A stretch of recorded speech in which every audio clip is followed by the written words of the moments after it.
하나님 말씀은 요한계시록 2장 10절 말씀, 신약성경 400페이지입니다. 신약성경 400페이지 요한계시록 2장 10절 말씀,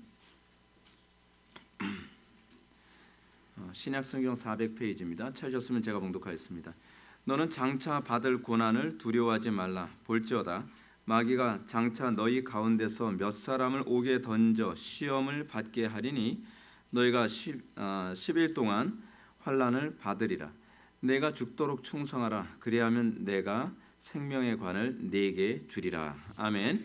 이 시간은 프란시스 쉐이퍼의 생애와 사상 이제 후기 부분, 두 번째 부분을 살펴보도록 하겠습니다.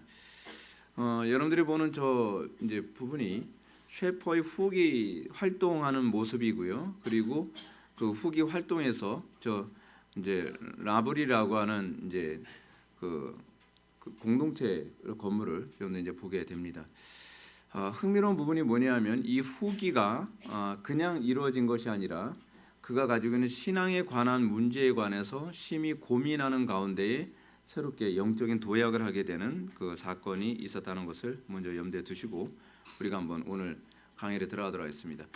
목산수를 받고 라브리의 초석을 놓다라고 하는 부분을 보시겠습니다.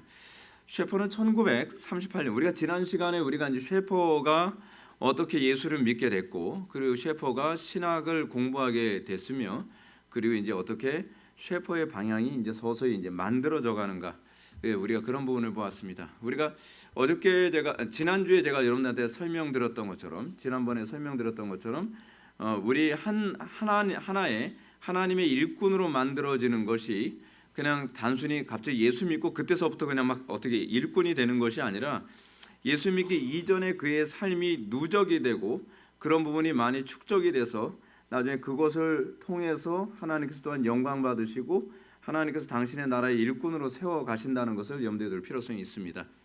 셰퍼가 이제 자기 영혼의 문제에 대해서 심각하게 고민을 했다 보니까 처음에는 주로 이제 철학에 몰두를 했고요. 그리고 철학을 통해서 자기 인생의 문제, 자기의 삶의 문제의 해답을 찾을 수 없다는 것을 알고 그가 성경을 읽다가 예수님을 영접하게 되고 그리고 나서 이제 셰퍼의 인생이 완전히 달라지게 되는 것을 보게 됩니다. 그래서 이제 셰퍼가 우리가 지난 시간에 우리가 살펴봤던 것처럼 신학교에 들어가게 됐고요. 신학교에 들어가서 에디스라고 하는 그 선교사님의 딸을 이제 알게 됐고 그리고 에디스와 이제 교제하고 연애하는 가운데 이제 에디스와 결혼해서 이제 에디스 셰퍼가 이제 셰퍼의 이제 아내가 됩니다. 그래서 이제 1938년 셰퍼가 성경 장로교에서 목사 안수를 받고 곧 그로브 시티에 있는 카바너트 장로교에서 3년간 목회를 합니다. 배경을 좀 더 얘기해 뒤에서는 다시 언급했지만 셰퍼가 1938년 성경 장로교에서 목사 안수를 받는데 그 이전에 어떤 일이 벌어지냐면 프린스턴 신학교라고 여러분 아실 겁니다. 프린스턴 신학교가 굉장히 크나큰 이게 성경 무호성에 관한 문제를 가지고 심각한 논쟁과 갈등이 있게 됩니다. 그런 가운데에 이제 프린스턴 신학교에서 굉장히 보수적이고 정통적인 가르침을 했던 그 신학자들이 거기서 이제 이 부분에 대해서 이제 반발하게 되는데 그 대표적인 신학자가 누구냐면 메이천이라고 하는 박사죠. 그레션 메이천이 성경 무호성을 지켜내기 위해서 애를 쓰는 가운데에 거기서 이제 쫓겨나게 됩니다. 그래서 지금 미국 필라델피아에 있는 웨스트민스터 신학교가 이제 생기게 되고 그리고서 이제 하나의 교단이 만들어지게 되는데 그 필라델피아에 있는 그 웨스트민스터 신학교와 그 개혁 교단이 거기서 또 분쟁이 일어나서 또 페이스 신학교가 하나 만들어지게 되고요. 셰퍼가 웨스트민스터에서 이제 필라델피아에 있는 웨스트민스터에서 공부를 하다가 거기서 이제 분열되어져서 나가는 그 페이스 신학교로 같이 이동을 하게 되고 그 교단이 어떤 교단이냐면 성경 장로교단이고 나중에는 정통 장로교회 오더독스 프레스비테리언 처치라고 하는 그런 교단이 그래서 OPC라고 지금 부릅니다. 그 OPC 교단의 목사가 되는 겁니다. 그래서 이제 1938년에 목사 안수 받고요. 그로브 시티에는 카버너트 장로교회에서 3년간 목회를 했습니다. 셰퍼는 커버너트 장로교회에서 목회하는 동안 이블린 맥클러스키와 함께 젊은이들을 위한 가정 성경 공부 모임인 미러클 북클럽을 시작했고 1948년 세인트루이스에 있는 성경 장로교회로 옮겨 5년 동안 사역하는 가운데 그리스도를 위한 어린이라는 단체를 설립합니다. 이 운동은 후일 라브리 사역의 초석이 되죠. 제가 이제 이 부분을 기록하면서 여러분들한테 보여드린 이유가 뭐냐면 하나님께서는 어느 날 갑자기 여러분들을 쓰시는 게 아니라는 걸 제가 말씀드리고 싶어서 그렇습니다. 셰퍼가 라브리 사역을 하게 되는 이 굉장히 중요한 초석이 이미 그가 이 라브리 사역을 하기 선교사로 활동하기 이전에 그가 주일학교 사역을 굉장히 열심히 했거든요. 그러니까 뭐든지 대충 하는 건요 하나님께 쓰임 받지 않습니다. 셰퍼의 특징이 뭐냐면 굉장히 성실하다는 겁니다. 저는 기독교인들을 규정하는 중요한 시근석 중 하나를 저는 성실함이라고 얘기해야 된다고 생각하거든요. 셰퍼가 이렇게 성실하게 사역했던 것들이 나중에는 라브리 사역에서 아주 종합이 됩니다. 종합이요. 제가 이제 목회 사역을 지금 이렇게 목회를 하고 있는데 제가 이렇게 목회 사역한 것도 재미있는 게 뭐냐면 제가 21살 때 청년부에서 청년부 회장하던 그 목회 사역 그냥 그대로입니다. 그 모양 그대로 약간 업그레이드된 모습이 지금 이 모습이에요. 그러면 21살 때 제가 만약에 청년부 회장 역할, 그 당시에 평신도죠. 일반 청년입니다. 청년부 회장 역할을 등한시하고 대충 했다면, 그리고 환경이나 여건이 너무 안 좋으니까 어쩔 수 없었다. 왜냐하면 저는 청년부 회장 하면서 그 당시에 원치 않았던 방위 생활, 원래는 저는 현역병 대상이었는데 방위 생활하면서 거기서 진짜 혹독하게 이 조교 활동을 했었거든요. 맨날 시나리오 못 외운다고 맞고, 제가 저만 못 외워서 맞은 건 아니고요. 이거 약간 말이 좀 그렇게 들리는데 저는 잘 외웠어요. 저는 잘 외웠는데 동기 중에 제가 실명을 밝히면 실족할 만한 동기가 있는데 그 친구가 맨날 이게 시나리오를 못 외워가지고 한타까리를 같이 하는 거잖아요. 원래 군부대에서는. 그래서 맨날 구르고 원산 폭격하고 몽둥이로 맞고 전투발에 채이고. 여러분 그러면 청년부 회장 일을 하기 정말 싫죠. 맨날 그렇게 하다가 이제 청년부 회장 일을 해야 되는데, 근데 하나님께서는 저한테 그걸 정말 충실하게 하게 하셨습니다. 그래서 21살 때 제가 청년부 사역하면서 그때 처음으로 이제 부흥을 경험했었거든요. 부흥 경험하고 그러면서 그 청년부 사역하던 이 방법이나 이런 패턴이나 이런 영적 감각이 지금까지 와가지고서 이렇게 지금 목회할 수 있게 된 겁니다. 그러니까 되게 신기해요. 제가 생각할 때도. 셰퍼도 동일합니다. 여기서 중요한 점은 셰퍼의 라브리 사역이 어느 날 갑자기 시작된 것이 아니라 그의 작은 사역들은 하나하나에 충성을 다한 것이 점차 라브리 사역을 준비를 위한 이 과정이었다는 거죠. 이거 하나가 이게 필요했던 거고 이거 하나가 이게 필요했던 겁니다. 철학을 공부했던 것이 괜히 필요한 것이 아니라 라브리 사역을 위해서 필요했던 거고, 어린이 사역도 괜히 필요했던 것이 아니라 이것이 필요했던 것이고, 그가 변증 사역 공부했던 것이 그냥 쓸데없는 것이 아니라 이것이 여기에 필요했던 것이고, 과거에 하나하나를 성실하게 했던 것들이 나중에는 라브리 사역의 이 종합이 돼서 거기서 정점을 찍게 되는 겁니다. 그러니까 여러분들 얼마나 성실하게 살아야 되는지 알 수 있죠. 그런데 하나님께 쓰임 받기를 원한다고 한다면 하나님께서 여러분들에게 주신 환경, 하나님께서 여러분들에게 주신 그 일, 소명 하나하나 뭐 하나도 대충 하면 안 됩니다. 제가 정말 눈이 부탁드리지만 하나님 앞에서 하나님을 기쁘시게 해드리기 위한, 하나님 앞에 부끄러움 없을 정도로 철저하게 준비하면 나중에 그거는 어느 때인가 하나님께 쓰임 받게 됩니다. 그런데 여러분 분명한 게 있어요. 그렇게 안 한 건 하나님 나라에 해가 됩니다. 그렇게 쓰임 받는 것 자체가 해가 돼요. 왜요? 불성실하게 하던 그 태도가 어느 날 하나님께 쓰임 받을 때 성실하게 나오겠습니까? 안 나와요. 그렇지 않아요. 그 불성실함이 거기서 이제는 해를 끼치는 작업으로 이게 사용되어지는 거예요. 그러니까 여러분들 날마다 성실하지 못한 부분이 있으면 하나씩 다 회개해서 콜하면 하나님 앞에서 내가 부끄러움 없을 정도로 최선과 충성과 헌신을 다하겠다. 오늘 본문에 읽은 것처럼 죽도록 충성해야 됩니다. 셰퍼는 그렇게 살았습니다. 우리 신앙의 선배들이 다 그렇게 살았습니다. 하나님께 영광 돌리는 삶이 그냥 뭐 하나님께 영광 뭐 이러면서 교회만 왔다 갔다 하고 뭔가, 그게 아닙니다, 여러분. 하나님 영광이라고 하는 건 하나님의 실존을 드러내는 삶입니다. 나의 삶 속에서 내 그 옛 아담적 삶이 드러나는 것이 아니라 나를 통해서 그리스도가 드러나는 것이고, 나를 통해서 하나님의 영광을 드러내는 데 초점을 맞추는 삶, 그것만이 하나님께서 영광 받으시는 삶이라는 걸 믿으시기 바랍니다. 자, 근데 셰퍼가 이제 정통지와 이제 전쟁을 결심하게 됩니다. 셰퍼가 목사 안수를 받고 난 다음에 해외 선교 독립운동위원회는요, 2차 대전이 끝난 후에 1947년에 여름에 셰퍼를 3년간 유럽에 보내서 전후 유럽 교회 실상을 파악하도록 합니다. 그래서 셰퍼가 이제 유럽을 여러 지역을 다니면서 지금 유럽의 교회들이 지금 영적으로 어떤 실태에 있는가라고 하는 걸 여러 교회를 탐방을 하고 그리고 신학교도 이제 탐방을 하고 그럽니다. 그러면서 유럽이 지금 전반적인 철학적 흐름이 어떤 방향으로 흘러가고 있고 그리고 신학적 방향이 어떤 방향으로 흘러가고 있는가라고 하는 걸 탐방을 하게 됩니다. 그래서 셰퍼는 아내와 세 딸을 세인트루이스에 남겨놓고 두 가지 목적을 위하여 홀로 유럽을 향합니다. 하나는 자신이 시작한 어린이 전도 사역을 어린이와 청년 대상으로 하는 사역으로 넓히면서 유럽 전도를 할 수 있는 방안을 모색하는 거고요. 또 하나는 당시 정통주의의 탈을 쓰고 나타난 신학적 자유주의, 신정통주의라고 얘기하죠. 이 신정통주의가 미국 교회를 위협하는 상황에서 유럽의 신정통주의 실태를 파악하는 것입니다. 그러면서 셰퍼가 이제 유럽의 어떤 그 지역을 갔냐면 프랑스, 스위스, 노르웨이, 덴마크, 독일, 체코슬로바키아, 오스트리아, 이탈리아, 그리스, 네덜란드, 벨기에, 잉글랜드, 스코틀랜드 등 13개국을 돌면서 중요한 기독교 지도자를 만나게 되는데 여기서 그 유명한 벌카우, 여러분들 잘 모르시죠? 이 벌카우 굉장히 유명합니다. 벌카우 박사와 그리고 마틴 로이드 존스를 여기서 만나게 됩니다. 로이드 존스 목사님하고 이제 인연을 맺고 인연이 깊어지면서 나중에는 로이드 존스 목사님의 딸의, 제가 기억하기로는 딸의 주례를 이제 셰퍼 목사님이 했던 걸로 알고 있습니다. 영적 두 거인이 이어서 이제 조우를 하게 되죠. 그리고 프란시스 데이비스 등을 이제 만나게 되는 거죠.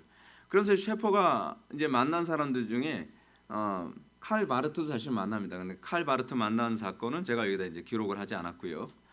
라이놀드 리버라고 하는 자유주의 신학자를 이제 만납니다. 칼 바르트에 의해서 실존주의 신학이 유럽에 이제 유행을 하게 되는데 지금 우리나라가 지금 그 실정입니다.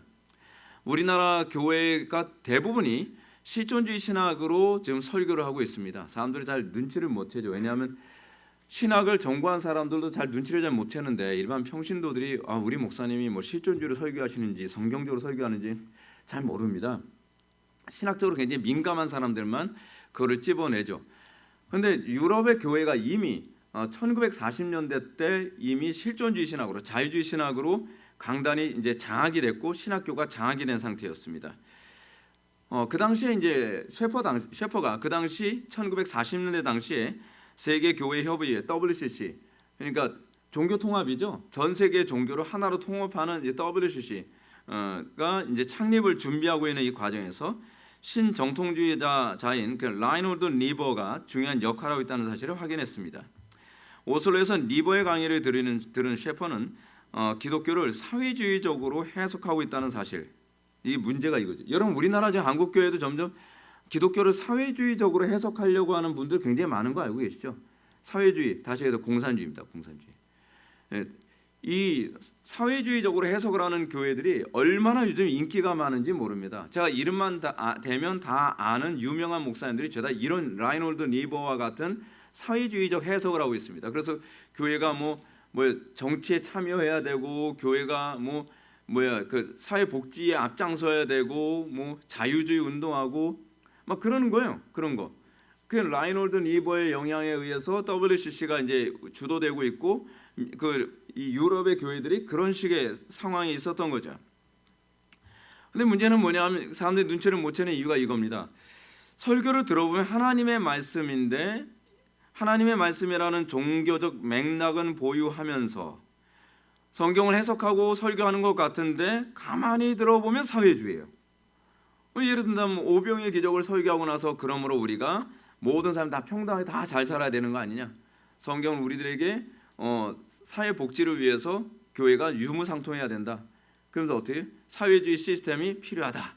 세금 많이 내고 그래서 그거 가지고 모두가 다 똑같이 사는 세상 만든다. 그거 성경적이지 않거든요. 그건요. 근데 그런 개념들이 이미 유럽에서 1940년대에 유행을 하게 됐고 그거를 이제 뭐라고 하냐 의미론적 신비주의라고 얘기합니다. 실존주의는 사실은 의미론적 신비주의입니다. 왜 의미론적 신비주의라고 얘기하냐면 똑같이 여러분 설교를 들으면 별로 차이가 없어요. 차이가 없는데 설교를 가만히 들어보면 그 사람의 사용하는 의미가 정통적인 교회에서 사용하는 의미가 아닌 거예요. 어떤 의미냐? 소위 마르크스가 사용하는 사회주의적 개념을 정통신학에 거기다 그렇게 집어넣어서 사람들을 가르친 겁니다. 그러니까 사람들이 설교를 듣고 나면 점점 마르크스주의자가 돼가는 거예요. 점점요. 사회주의자들이 돼가는 거죠. 그게 유럽을 뒤덮였고요. 지금 대한민국 사회 안에서도 상당수의 많은 교회들, 유명하다고 하는 목사님들이 이런 라이놀드 리버와 같이 정통 설교를 하는 것 같은데 사람들이 설교를 듣고 나면 서서히 사고방식이 사회주의자로 바뀌어가게 되는 그런 현상들이 나타나게 되는 것입니다. 그래서 셰퍼가 그걸 보면서 굉장히 심각하다고 생각했고, 이 흐름을 방치해 놓게 되면은 미국에도 이것이 들어와서 미국도 그렇게 만들 것이다 라고 생각을 해서 자기가 신정통주의와 싸우기로 작정을 합니다. 라이놀드 리버 보기만 해도 굉장히 날카롭게 생기지 않았습니까? 자, 우리가 이제 셰퍼를 생각할 때 셰퍼가 굉장히 이성주의적인 사람이라고 생각을 하는데, 이성주의적인 건 맞습니다. 근데 이성주의적이기만 한 사람이 아니라 셰퍼는 굉장히 경건했던 사람이고 성령의 능력을 신뢰했던 사람입니다. 사람들이 이제 제 설교만 들은 분들은 이제 그렇게 생각하고 제가 굉장히 이성주의적이기만 해서 차가울 거라고 생각해요. 별로 차갑지 않죠. 예, 뭐 동의하든 말든. 예, 저 그렇게 별로 차갑지 않습니다. 예, 예, 예. 맞다는 얘기 들으셨죠? 시청자들은 들으셨을 수 있습니다. 예, 예. 셰퍼가 그렇습니다. 제가 제일 좋아하는 그 설교자 중에 한 명이 로이드 존스 그리고 셰퍼거든요. 그래서 제 설교 사역, 제 목회 사역이 셰퍼와 로이드 존스와 반틸 같은 분들을 좀 짬뽕에는 그 칼라를 저는 지금 가지고 있거든요. 근데 이분들의 특징이 뭐냐면 로이드 존스가 자기 자신을 설명했던 것처럼 로직 온 파이어거든요. 불붙은 논리. 저는 불이 없으면 그 로직이 의미가 없다고 생각을 합니다. 논리는 정말 하나님을 사랑하는 그 사랑의 불이 붙어 있어야 된다고 저는 확신을 합니다. 셰퍼가 그렇습니다. 셰퍼는 진리를 말할 때 사랑으로 말하라. 아주 로이드 존스하고 똑같은 입장이죠.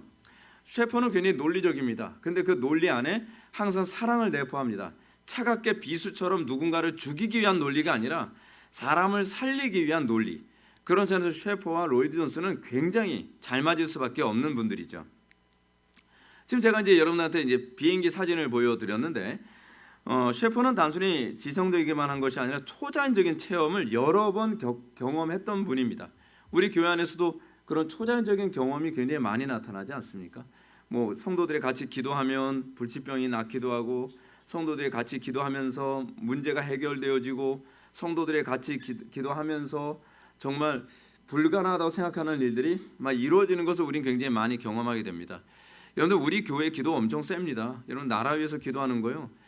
여러분들 기도가 반드시 영향력이 있습니다. 그래서 여러분들 나라를 위해서 기도하시고 한국 교회를 위해서 기도하시고, 그러면 우리 교회 기도를 통해서 하나님께서 한국 교회가 바뀔 줄 믿습니다. 예, 그리고 이 대한민국의 정치 분위기도 바르게 건강하게 세워질 걸 믿습니다. 하여간 셰퍼의 사역이 그렇습니다. 그래서 셰퍼는 첫 번째 이런 일이 있었다 그래요. 이 혀에 불치병을 앓고 있는 작은 소녀에게 야고보서 5장 14절의 말씀을처럼 병든 자에게 기름을 바르고 안수기도를 했더니 의학적으로 설명이 안 되는 완치가 돼버리고 말았습니다. 그리고 또 셰퍼가 3개월 동안 해외 선교를 위한 유럽 교회의 실상을 파악한 후 돌아오는데, 이 비행기가 이렇게 생긴 이런 유형의 비행기겠죠. 비행기가 이제 프로펠러가 이제 2개가 달린 비행기인데 그냥 추락할 생긴 겁니다. 왜냐하면 이 프로펠러 2개가 그냥 멈춰버린 거예요. 그러니까 한 900m 정도 되는 높이에서 이 비행기가 추락을 하기 시작을 했습니다. 아무래도 그 TWA DC-4기가 이게 추락하게 되어지는 이 상황을 또 뉴스에서 보도를 했나 봐요. 굉장히 지금 심각한 상황이 벌어졌다고. 그래서 이게 보도가 되면서 한쪽에서는 이 셰퍼의 가족들이 우리 남편이 타고 있는 비행기가 안전하게 돌아올 수 있게 해달라고 기도를 했고, 셰퍼도 그 비행기 안에서 기도를 했는데 갑자기 비행기가 프로펠러가 이렇게 다시 돌아가기 시작하면서 추락을 면하고 안전하게 이제 미국으로 돌아오게 된 거죠. 뉴욕으로 돌아온 겁니다. 그리고 나서 이제 셰퍼가 돌아오고 난 다음에 이제 비행기가 착륙했는데 여기서 완전히 가슴 쓸어내리면서 비행기 조종사들이 오늘 죽는 줄 알았네. 그러면서 나오니까 셰퍼가 뭐라 하냐면, 당신 어떻게 이 비행기가 프로펠러가 돌아왔는지 아십니까? 근데 어떻게요? 그래서 하나님이 하셨습니다. 그리고 그 얘기 딱 하고서 왔다는 거죠. 항상 이 하나님의 백성들의 삶 속에서 기적이 상식이 돼가는 그런 기적을 항상 몰고 다니는 그런 존재가 또한 셰퍼이기도 했습니다. 기독교 신앙이 비이성적이진 않지만 그렇다고 해서 반이성적인 것은 아닙니다. 우리는 그 이성을 초월한 초이성적인 그런 관점 안에서 우리는 복음을 이해합니다. 왜냐하면 하나님은 이성의 그 실체이시기 때문에, 그러니까 합리성의 실체이시기 때문에 우리가 하나님을 믿는다고 했을 때 우리가 반이성적이라고 한다면, 그리고 반합리적이라고 한다면 우리는 하나님을 모르는 것입니다. 우리가 하나님의 형상으로 회복되어졌다고 한다면 우리는 하나님의 합리성도 닮습니다. 그래서 우리는 그 합리성이 있는데 그 합리성이 우리가 가지는 이성적 합리성을 초월해서 성경의 합리성 안에서 우리는 세상에서 영향력을 행사하는 존재로 이해되어져야만 합니다. 그것이 셰퍼가 일평생 살아가면서 보여줬던 모습입니다. 그래서 제가 셰퍼하고 셰퍼를 굉장히 좋아하고, 그리고 제가 셰퍼처럼 살기를 원하는 것 중 하나 뭐냐면, 저는 항상 그렇습니다. 제 목회 사역에서 하나님이 존재하신다는 것을 입증하는 것, 그 하나님이 지금도 살아서 역사하신다는 것을 실체를 보고 또는 입증하는 것이 제 목회 사역에서 굉장히 중요한 요소로 작용을 하죠. 그 제가 여러분한테 말씀드렸던 것처럼 우리 교회 개척할 때도 처음 개척할 때 제가 간판 안 걸고 제가 개척을 했다 그러잖아요. 간판을 제가 안 건 이유가 뭐냐면 하나님은 기도를 통해서도 얼마든지 이 모든 일을 할 수 있다는 것을 입증하고 싶은 겁니다. 남들 보기에는 뭐 저렇게 사람이 그 융통성이 없나? 융통성이 없는 것이 아니라 하나님이 살아계심을 입증하고 싶은 열정 때문에 그런 선택을 한 거죠. 하나님께서는 그걸 기뻐하셨고, 실제로 우리 교회는 처음에 초기에 간판을 걸지 않아서 사람들이 우리 교회 찾느라고 애먹은 사람들이 꽤 많아요. 그럼에도 불구하고 교인 숫자는 계속 늘어났습니다. 교인 숫자 계속 늘어나고 그래서 지금 여기까지 오게 된 거죠. 그래서 저는 사람의 입맛을 맞춰서 성장하는 교회가 된다면 그것은 하나님이 하시는 교회가 아니라고 저는 생각을 합니다. 하나님의 뜻대로 사람의 본성에 거슬리는데도 불구하고 성장할 때에 그 교회가 하나님이 하시는 교회지 사람이 하는 교회가 아니다라고 저는 생각을 합니다. 여러분들이 우리 교회 다니면서 좀 많이 힘든 부분이 있겠지만 그 일부러 제가 의도한 겁니다. 제가 개척할 때 그렇게 디자인했다 그러잖아요. 사람들의 본성이 정말 제일 힘들어하는 요소가 뭘까를 고민하면서 만든 게 우리 교회의 이 칼라입니다. 그래서 대부분 교회들은 그렇잖아요. 어떻게 하면 사람들이 본성적으로 쉽게 적응할 수 있는 교회를 찾지 않습니까? 근데 저는 정반대로 생각했습니다. 하나님을 사랑하면 좋아할 수 있는 교회, 그리고 하나님을 사랑하지 않으면 본성적으로 많이 거슬리는 교회, 우리 교회 좋은 교회. 이제 제가 그런 교회를 제가 염두에 두고 교회사를 뒤져가면서 그렇게 한 거죠. 고생은 직사도록 했지만 저는 그것이 하나님이 존재하심을, 그거를 셰퍼가 얘기하는 것처럼 프란시스 셰퍼는 이렇게 생각했습니다. 내 사역에서 나는 세 가지를 드러내고 싶다라고 생각하죠. 첫 번째는 뭐냐면 정통 신학과 교리가 과거에서 아무 변함 없이 강단에서 선포되어져야 된다. 그게 첫 번째로 셰퍼가 생각하는 방식입니다. 두 번째는 뭐냐면 정직한 질문에 정직한 대답을 해줄 수 있는 교회가 되어야 된다고 생각하는 겁니다. 정말 진리를 알고 싶어서 어떤 질문을 던지는 사람들에게 이성적이고 합리적인 대답을 해줄 수 있다. 저는 복음이 그렇다고 생각을 합니다.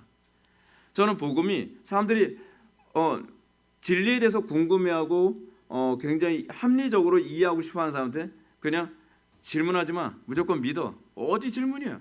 믿음이 없는 것이. 이렇게 얘기하는 건 저는 옳지 않다고 생각합니다. 셰퍼가 그렇습니다. 정직한 질문에 정직한 답변.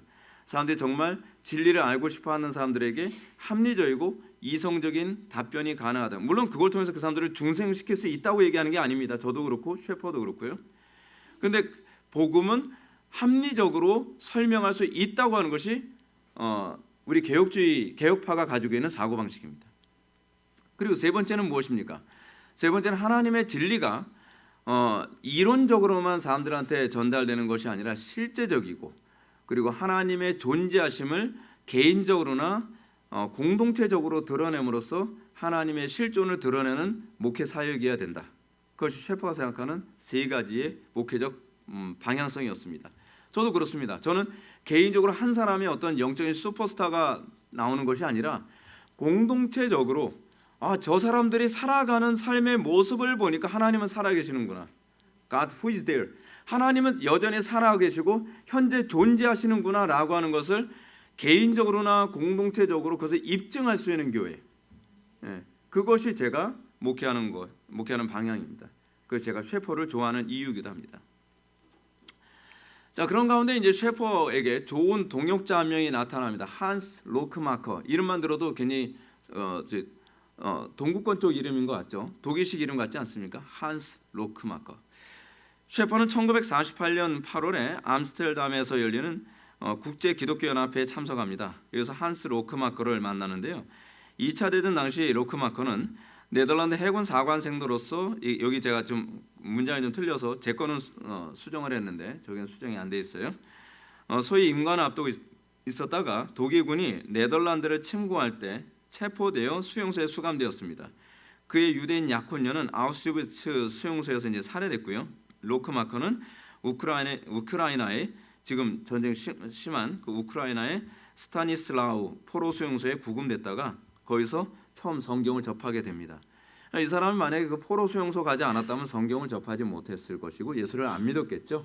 근데 하나님께서 섭리적으로 그 수용소에 들어가서 성경을 접하게 만드셨고요. 그리고 나서 수용소에서 나온 이후에 네덜란드 암스테르담의 자유대학교 헤르만 노에베르트는 기독교 예술관, 기독교 문화관에 아주 굉장히 정통한 사람입니다. 이런 헤르만 노에베르트 밑에서 박사과정을 밟고 있었던 요한 맥헤스의 영향을 받고 개종을 합니다. 로크마커는 거의 천재에 가까운 사람이었습니다. 그래서 로크마커를 암스테르담에서 열리는 국제 기독교 연합회에서 셰퍼가 처음 만났는데 굉장히 이 당시에 좀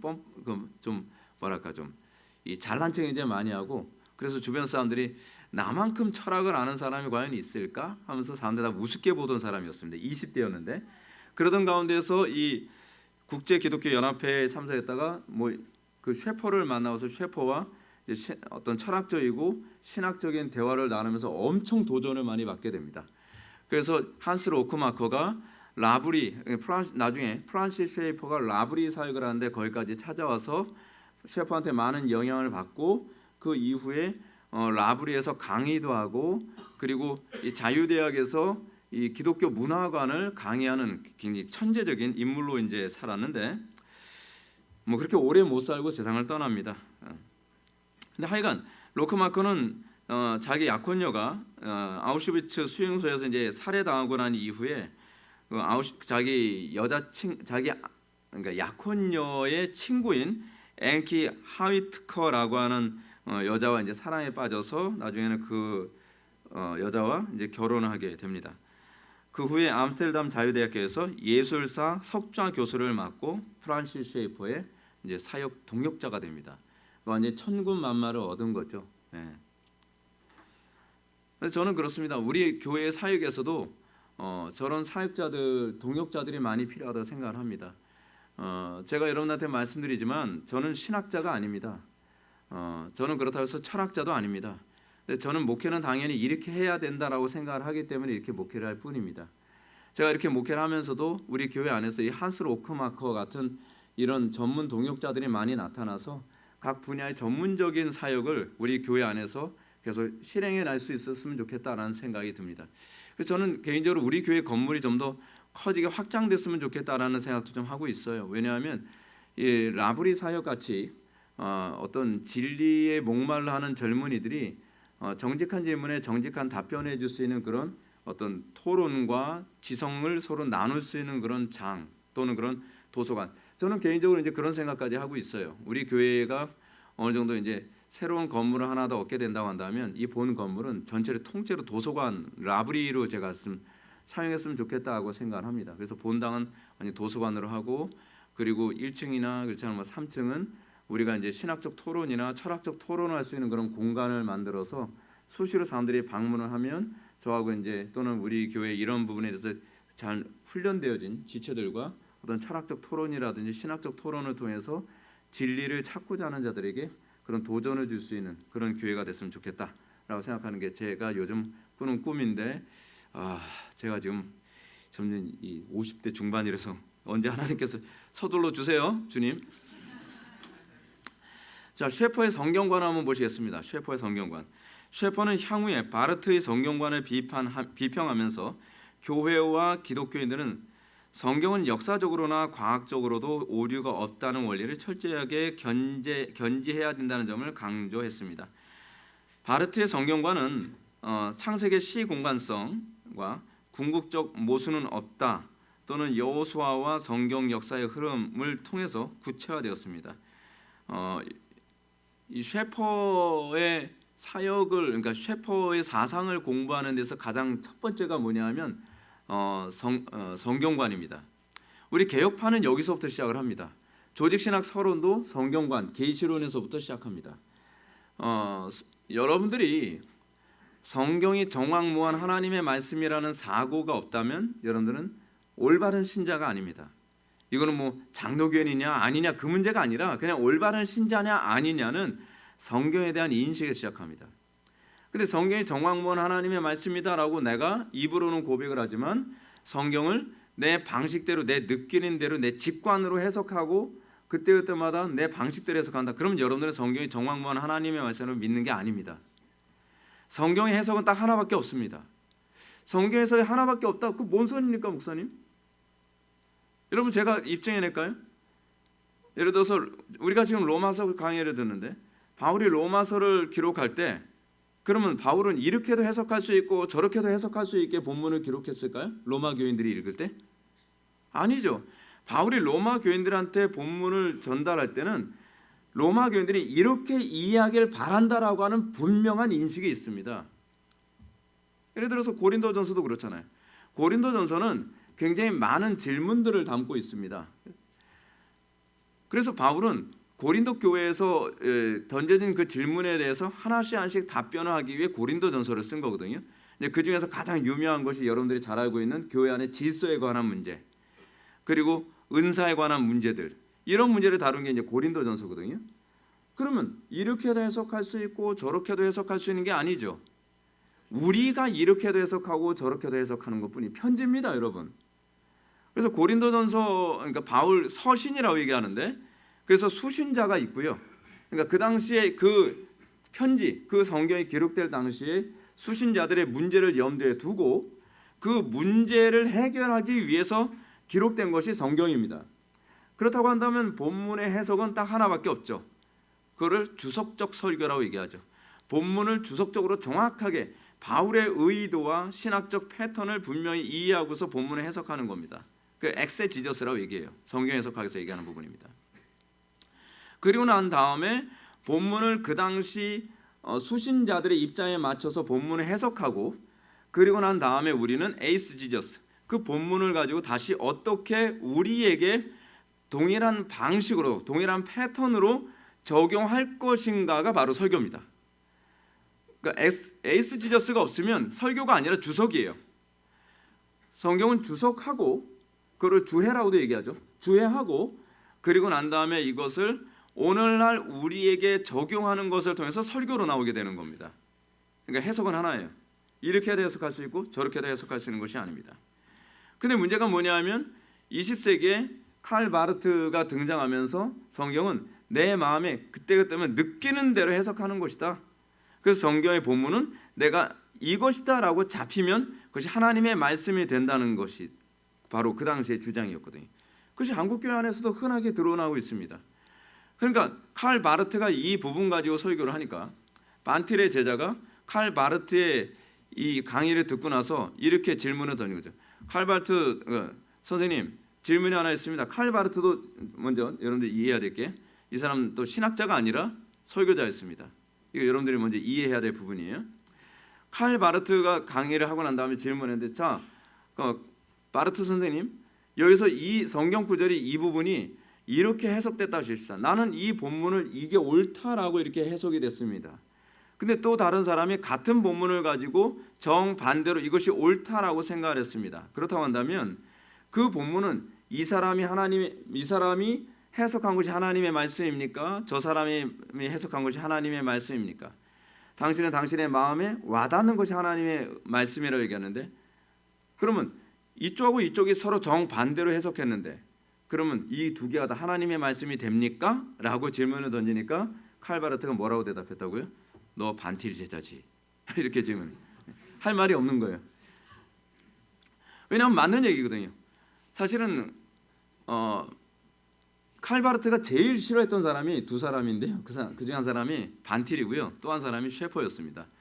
셰퍼하고 얘기를 나누고 나서 엄청 화를 내는 거예요, 이 사람이. 그리고 난 다음에 셰퍼가 자기 책을 보내면서, 자기 강의안을 보내면서 얘기하죠. 나에게 다시는 이런 거 하지 마라. 난 당신하고 상종도 하기 싫다. 해가지고서 반틸하고 완전히, 셰퍼하고 이 칼바르트하고 완전히 사이가 이렇게 된 거죠. 하여간 셰퍼는 성경이 정확무한 하나님의 말씀이다라고 하는 이 사고를 전제로 해서 자기의 모든 기독교 세계관을 변증해내는 입장이 있습니다. 셰퍼는 창세기 처음 10장, 이 부분이 제가 가지고 있는 제가 가지고 있는 것이 아니라 정통적인 입장입니다.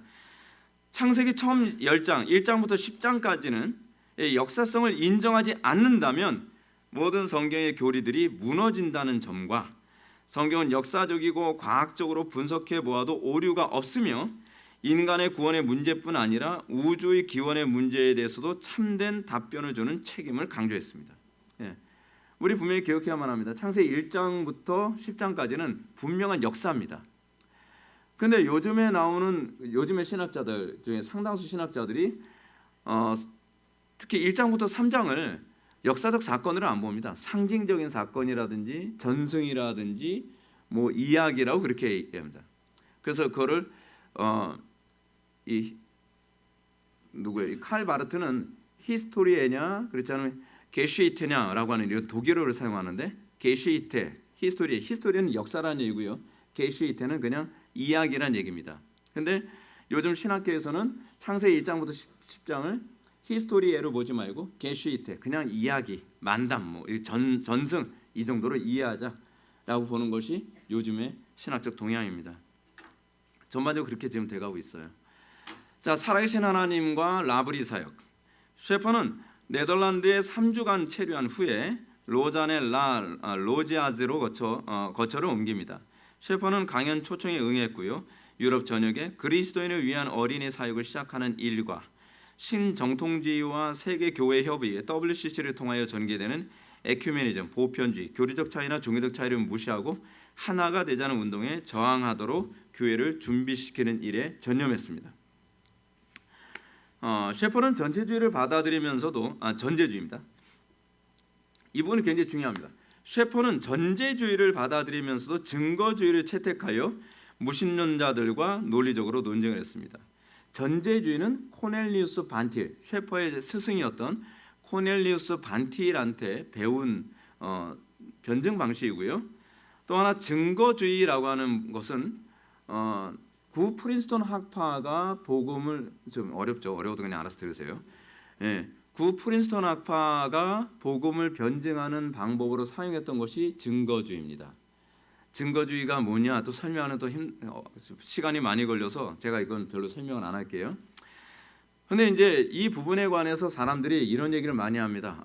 뭐 반틸이 셰퍼를 굉장히 많이 비판을 많이 했고 반틸이 옳고 셰퍼가 옳다 뭐 이런 얘기를 굉장히 많이 하는데 여러분 그런 말을 별로 귀 기울이지 않았으면 좋겠습니다. 왜냐하면 실질적으로 이제 반틸과 셰퍼는 스승과 제자 사이였고요. 셰퍼가 라브리 사역을 하는 가운데에 필라델피아에 있는 웨스트민스터 신학교에 이제 갈 때가 가끔가다 있었는데, 가게 되어지면은 그 당시에 웨스트민스터 신학교의 총장 이름을 제가 또 까먹었는데 그 유명한 총장이 있어요. 그 총장이 반틸과 서로 이제 셰퍼가 만나서 신학적 토론할 수 있는 장을 만들어 줬습니다. 그럼 이제 장을 만들면 셰퍼가 반틸의 그 지적에 대해서 한마디도 대응을 안 합니다. 그러니까 반틸이 셰퍼의 그 변증 논법은 이러이러한 분이 문제가 있고 프린스턴 학파의 증거주의를 많이 채택했으며 그리고 이성을 통해서 사람을 회심시킬 수 있다고 하는 토마스 아퀴나스의 관점을 많이 수용하고 있다. 이제 이런 식으로 사람들이 많이 생각하고 반틸이 이제 여러 가지 질문을 하고 그렇게 얘기했을 때 셰퍼는 그냥 이렇게만 대답을 했다고요. 이건 홍치모 교수의 논문에 나오는 얘기인데 셰퍼는 하나도 그 부분에 대해서 반박을 하지 않고 동의합니다. 맞습니다.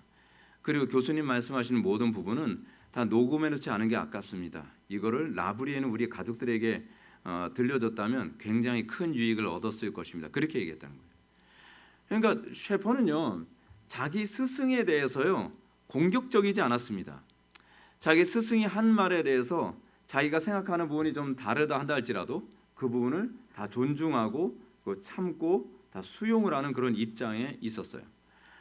근데 이 셰퍼와 반틸과의 관계 안에서 홍치모 교수라고 하는 분이 있는데 우리나라에서 굉장히 유명한 조직신학 교수로 제가 알고 있어요. 근데 그 홍치모 교수는 웨스트민스터 신학교에서 반틸한테 3년을 배웠고 그 이후에 저 프란시스 쉐이퍼의 라브리 사역에 또 참여하면서 굉장히 영향을 많이 받은 분이었는데 셰퍼와 반틸과의 관계가 이렇게 적대적인 관계였던 것으로 보이지 않습니다. 오히려 홍치모 교수의 입장에서는 너무 지나치게 셰퍼를 지적한 것 같고 그리고 셰퍼의 사상에 대해서 너무 급하게 셰퍼의 사상을 비판한 것 같다라고 얘기를 해요. 왜냐하면 제가 이 부분을 좀 더 좀 자세하게 설명을 하고 싶은데 셰퍼의 사상이요 그렇게 셰퍼에게 이런 질문을 합니다. 당신은 전제주의자입니까? 그렇지 않습니다. 당신은 그러면 증거주의자입니까? 그렇지 않습니다. 저는 증거주의와 전제주의를 다 채택합니다. 셰퍼는 현장에서 복음을 증거하는 전도자였고요. 반틸은 신학교에서 이론을 가르치는 이론가였습니다. 이론가의 한계가 있습니다. 근데 그 이론가의 입장에서 현장에서 뛰어본 적이 없는 반틸이 셰퍼의 논증 방법에 대해서 굉장히 뭐라고 얘기하는 건 좀 문제가 있다고 생각을 하는 거죠. 그래서 그 이후에 반틸이 셰퍼의 라브리 사역하는 곳에 또 온 적이 있다 그럽니다. 그리고 셰퍼의 강의를 다 듣고 난 다음에 코넬리우스 반틸에게 질문을 좀 해달라고 했더니 질문할 게 없습니다. 그렇게 대답을 하더래요. 그러면 하시고 싶은 말씀 없습니까? 라고 얘기하니까 코넬리우스 반틸이 이렇게 얘기하더래요. 훌륭합니다. 여러분 그게 바로 미국인들이 가지고 있는 신학적인 태도입니다. 어떤 부분에서 옳고 그름을 따지는 데 있어서는 어떤 냉정하게 선을 긋는 것 같지만 그러면서도 불구하고 지나치게 분열로 가지 않고 우월성을 갖는 것이 아니라 그 부분에 관해서 굉장히 넓은 안목을 가지고 서로가 바라보는 그런 관점들. 그래서 제가 여러 논문을 살펴본 결과로는 반틸과 셰퍼가 이렇게 적대적인 관계는 아니었던 거로 보입니다. 그리고 오히려 서로의 신학을 어느 정도 존중하고 물론 셰퍼 프란시스 쉐이퍼에 관해서 사람들이 이런 얘기합니다. 셰퍼는 신학자가 아니다. 그런데 대부분 학자들이 얘기하는 것처럼 셰퍼가 신학자가 아닌 건 사실입니다. 학자는 아닙니다. 그건 본인도 인정합니다. 본인도 뭐라고 얘기합니까? 나는 전도자일 뿐이다. 저도 전도자입니다. 제 설교에 대해서 너무 신학적으로 까지 않았으면 좋겠습니다. 저 별로 아는 거 없습니다. 제가 알고 있는 게 다예요, 그냥. 근데 저는 제가 항상 관심을 갖는 건 얼마나 신학적이고 얼마나 지적이냐가 아닙니다. 그게 셰퍼가 가지고 있는 입장이에요. 그래서 저는 셰퍼를 굉장히 존경하고 사랑합니다. 제가 항상 가지고 있는 관점은 어떻게 하면 하나님을 더 선명하게 경험할 수 있고 하나님을 선명하게 드러낼 수 있을까? 그죠? 살아계시고 존재하시는 하나님을 나의 삶과 그리고 우리 공동체 안에서 어떻게 더 선명하게 드러내서 하나님을 이 말로만이 아니라 우리의 전인격을 통해 드러내는 것, 그것이 하나님께 영광이라고 저는 확신합니다. 그것이 저와 우리 교회가 또는 추구해야 될 모습이라고 저는 확신을 합니다. 하여간 특히 이제 셰퍼의 이제 이런 모습, 특히 그는 무신론자들의 주장과 삶이 논리적으로 일관성이 없다는 점을 지적하는 데 탁월했습니다. 예를 들어서 무신론자들은 실험실에서는 사랑이라는 것은 화학 분자들이 만나서 화학적 변화를 일으키는 것뿐이라고 얘기합니다. 이거 마르크스주의자들이 좀 하는 얘기입니다. 마르크스주의자들, 특히 이제 우리나라에서 이 좌파 운동하는 그 해방신학이라는 뭐 이런 거 하는 사람들 책을 보게 되면 이런 얘기가 굉장히 많습니다. 사랑 그런 거 없어. 그냥 우리 머리에서 나오는 호르몬 작용일 뿐이지 뭐. 근데 문제는 뭐예요? 사랑이라고 하는 거 없다고 얘기하고 인격적 교감 같은 거 전혀 없다고 주장하는데 실제로 무신론자들은 사랑을 합니다. 그 일관성이 없는 거죠. 그리고 사랑과 행동이 불일치 않은 위선이죠. 위선이란 일관성을 외면하는 태도입니다. 당신 일관성에 벗어나지 않냐라고 하면 또 이 부분은 또 살짝 비껴나오죠. 그게 위선자들입니다. 자, 이제 칼 바르트 만난 얘기를 한번 보겠습니다. 같은 해 셰퍼는 몇 명의 동료들과 스위스에서 가르치고 있던 칼 바르트를 방문하여 담소를 나눌 기회가 있었습니다. 셰퍼는 바르트와 대화를 나누는 가운데 자신이 바르트의 신학에 대하여 가해온 비판이 옳다는 확신을 가질 수 있었습니다. 그러니까 셰퍼는 그냥 바르트에 대해서 무조건 책만 보고 비판한 것이 아니라 실제로 칼 바르트를 만나서 신학적 논의를 계속했습니다. 근데 그 사람이 말하고 반박하는 내용을 들으면서 내가 진단한 것이 틀리지 않았구나라는 것을 알게 된 거죠.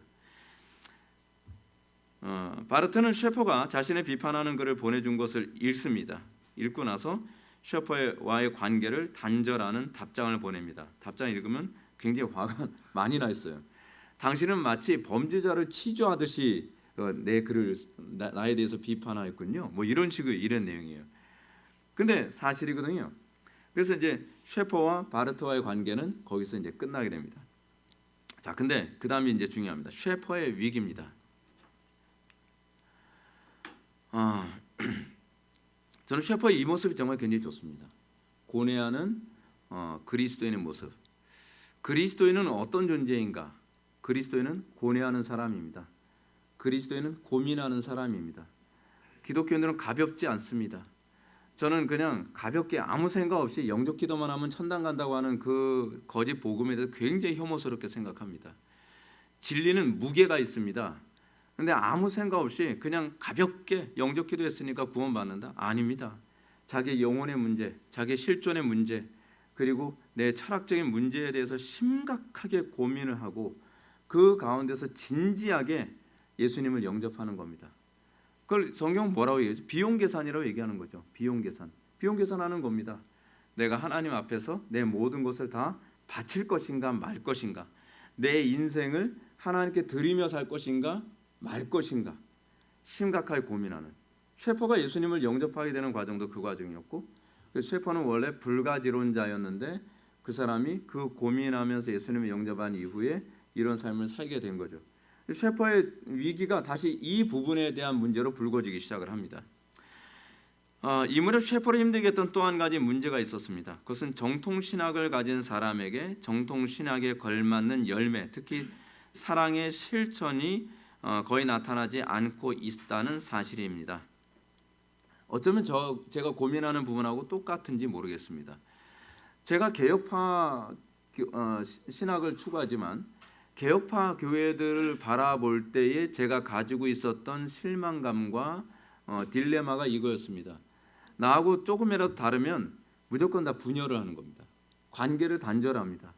저도 그렇게 그 관계 단절 많이 당했거든요. 뭐 성령 부어주심에 대한 교리적 입장이 굉장히 다양한 신학적 입장이 있는데, 여러분 개혁파가 독선적이지 않습니다. 개혁파는요 굉장히 거대합니다. 개혁파가 가지고 있는 신학적인 입장이. 왜냐하면 종교 개혁 때부터가 아니죠. 초대교회 때서부터 쌓아 올린 신학적 관점이 축적이 돼서 지금 개혁파 신학입니다.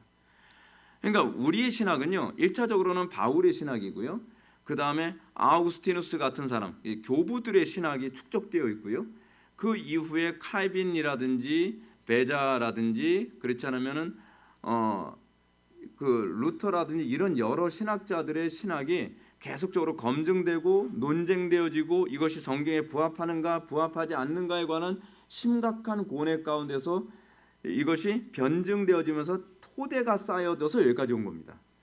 그러다 보니까 여러분들이 이제 개혁파 신학을 어떻게 생각할지 모르겠는데요, 개혁파 신학이 평생 공부해도 이제 읽을 책이 너무 많습니다. 루터가 쓴 책만 하더라도 1000권이 넘습니다. 혼자서 쓰는데 한 사람이 평생 읽지 못하겠으면 어쩌자는 거예요 도대체. 루터만 하더라도 책을 그렇게 많이 썼습니다. 그러니까 루터를 이해하는 게 쉽지가 않아요. 루터가 그 정도고요. 칼빈의 책은요 정말 천재적입니다. 칼빈의 책은 교부들의 책을 거의 외운 사람입니다. 칼빈은요. 그러니까 칼빈이 어느 정도로 지적 능력이 대단했냐면 그 사람은 원래 법을 전공한, 루터나 칼빈은 둘 다 법을 전공한 사람입니다. 그래서 법에 굉장히 밝습니다. 게다가 칼빈의 기독교 강연을 보면요, 여러분 그렇잖아요. 우리는 검색을 할 수 있잖아요. 근데 이 칼빈 같은 경우는 기독교 강연을 보면요, 잘 인용도 안 하는 성경 구절을 다 인용을 해가면서 기독교 강요를 썼습니다. 근데 그 쓰는데 거기다가 칼빈이 쓴 내용들을 보면 아우구스티누스의 한 말, 또는 그 오리겐이 한 말, 그렇지 않으면 터툴리안이 한 말, 이런 거를 다 인용을 해요. 그리고 그게 맞다, 틀리다, 이거 성경에 부합하다, 부합하지 않는다라고 하는 거 다 쓰는데 도대체 그걸 어떻게 다 기억하고 그런 걸 쓰는지 모르겠어요. 진짜요. 그래서 한 번은 이 가톨릭의 신학자들과 그리고 우리 프로테스탄트 종교 개혁자들 신학자들과 논쟁이 있었는데, 그 당시에 논쟁을 하는데 거기에 칼빈은 20대 때였으니까 그냥 업저버식으로 그냥 구경꾼에 앉아만 있었습니다. 근데 거기에 이제 논쟁을 하는데 주도했던 우리 그 종교 개혁 쪽에 있는 사람들은 누구였냐면 이 기욤 파렐, 좀 장비 스타일입니다. 기욤 파렐 같은 사람, 그리고 그 누구더라? 제가 이름이 잘 기억이 안 나는데 이제 그런 사람들이 이제 논쟁을 하는데 논쟁에 계속 밀리고 있었어요. 어버버버 해가지고서. 근데 칼빈이 볼 때는 막 속이 터지는 거예요. 아니 저걸 왜 변증을 못해? 그러다 이제 칼빈이 보다가 저 구경꾼으로 왔지만요, 저 한마디 하겠습니다라고 해서 칼빈이 한마디를 하면서 그 당시에 거기 있었던 가톨릭 신학자들의 공격을 그냥 다 논증해냅니다. 다 논증해내는데 어떻게 논증을 해내냐면 터툴리안의 글 어떤 책 어느 페이지쯤에 보면 이런 내용이 나옵니다. 외워서 다 얘기해요. 그리고 아우구스티누스의 책에 어떤 책에 보면 이런 내용이 나옵니다. 쫙 다 거의 외워서 다 얘기해요. 그러니까 거기 있는 사람들이 완전히 황당한 거죠. 그래서 그 가운데 있었던 상당수의 가톨릭 신학자들이 그날 그 칼빈의 얘기를 듣고 한 반 정도가 개종을 해버립니다. 여러분 그런 천재들입니다. 그 당시 여러분 종교개혁 당시에 쯔빙글리 천재였습니다. 여러분 루터 천재였습니다. 진짜 당대 최고의 천재들이에요. 아니 교부책을 거의 머릿속에 다 넣고 사는 사람들이에요. 우리는 스마트폰에 넣고 사는. 하여간 우리하고는 이렇게 차이가 많아요. 그래서 성경 구절도 뭐가 어디에 있는지를 거의 다 외워서 얘기하는 사람들입니다. 그러니까 이런 사람들이에요, 여러분. 그러니까 이거 아날로그 시대 사람들은 별하별 희한한 사람들은 많이 있습니다. 제가 이제 또 참고로 얘기해야 되면은 독일의 유명한 또 그 신학자 중에 아돌프 그 슐라터라고 하는 신학자가 있는데, 아돌프 슐라터는 아예 그냥 독일어 헬라어로 신약 성경을 다 외워서 다니는 사람이라고 하니까, 그러니까 옛날에 이 아날로그로 살던 시대 사람들의 두뇌하고 지금의 우리 두뇌하고 뭔가 좀 차이가 있는 것 같아요. 이 디지털이 우리를 다 망가뜨린 것 같습니다. 하여간 셰퍼는 이런 신학적인 관점들을 다 가지고서 이제 살아가는데, 제가 이제 무슨 얘기하다 여기로 간지 이제 생각이 났네요. 문제는 이렇게 굉장히 포괄적이고 굉장히 광범위한 신학적 체계를 가지고 있는 우리 개혁주의가 나하고 조금 다르면 너는 개혁주의도 아니야 하면서 다 편가르기를 해가면서 다 갈라지고 분열되고. 그래서 여러분 장로교가 지금 몇 개 교단이나 되는지 아십니까? 교단만 우리나라요. 외국 빼고 한 130개 교단 정도 됩니다. 갈라지고 또 갈라지고 또 갈라지고. 그러니까 셰퍼가 이런 모습을 보면서 그 당시에 성경 장로교에 대해서 상당한 딜레마를 느끼기 시작한 겁니다. 왜 우리는 진리를 가지고 있다고 하면서 포용을 하지 못하고 자꾸 분열될까? 그렇죠? 그래서 셰퍼는 이 점에 대해서 고민하는 가운데 이 분열을 일으키는 이 사고가 자기에게도 있다는 것을 발견해야 됩니다. 이 사실은 셰퍼를 일종의 신앙의 위기에 몰아넣고 있는 거죠. 어떤 위기요? 과연 성경은 진리인가? 그 자체부터 근본적으로 흔들리기 시작을 하는 겁니다. 과연 내가 믿는 장로교 신학은 옳은가? 사랑도 없고, 사랑을 일으키기보다는 분열과 분쟁과 다툼과 증오만 자꾸 증폭시키고, 내가 믿는 신앙에 관한 옳은가에 관한 이 문제부터 근본적으로 질문하기 시작을 하는 겁니다. 셰퍼가 직면했던 문제는 하나님이 살아계신다는 것이 실제인가 사실인가 하는 것이었습니다. 하나님이 살아계신다는 것이 사실이 아니라면 기독교를 믿을 이유가 없는 거죠. 하나님이 살아계신 것이 사실이고 실제라고 하는 것은 뭐만 증명을 합니까? 성경만 증명하잖아요. 성경만 증명을 하는데 그 성경이 오히려 사람들에게 사랑을 얻게 만들고 그 성경이 오히려 분쟁을 일으키게 만든다고 한다면 과연 성경은 믿을 만한가? 그리고 과연 그 성경이 얘기하는 그 하나님은 과연 참으로 이 세상을 창조하신 신이 맞는가에 관한 근본적인 질문을 하기 시작을 하는 거예요. 여러분들은 그런 고민합니까? 심각하게 여러분 그런 고민합니까? 그러면서 만약 하나님이 살아계신다는 것이 사실이라면 하나님은 삶의 모든 영역에 관계해야 하며 그분을 예배하고 경배해야 할 뿐만 아니라 순종해야 마땅하다.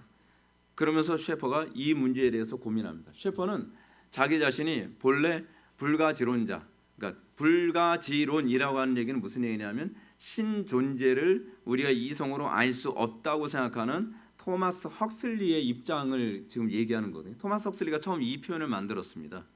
그래서 셰퍼가 이 부분에 대해서 고민하면서 자기 집에 있는 그 건초더미 창고에서 끊임없이 고민합니다. 나는 과연 계속적으로 기독교 신앙을 가져야 되는가? 과연 성경은 믿을 만한 것인가?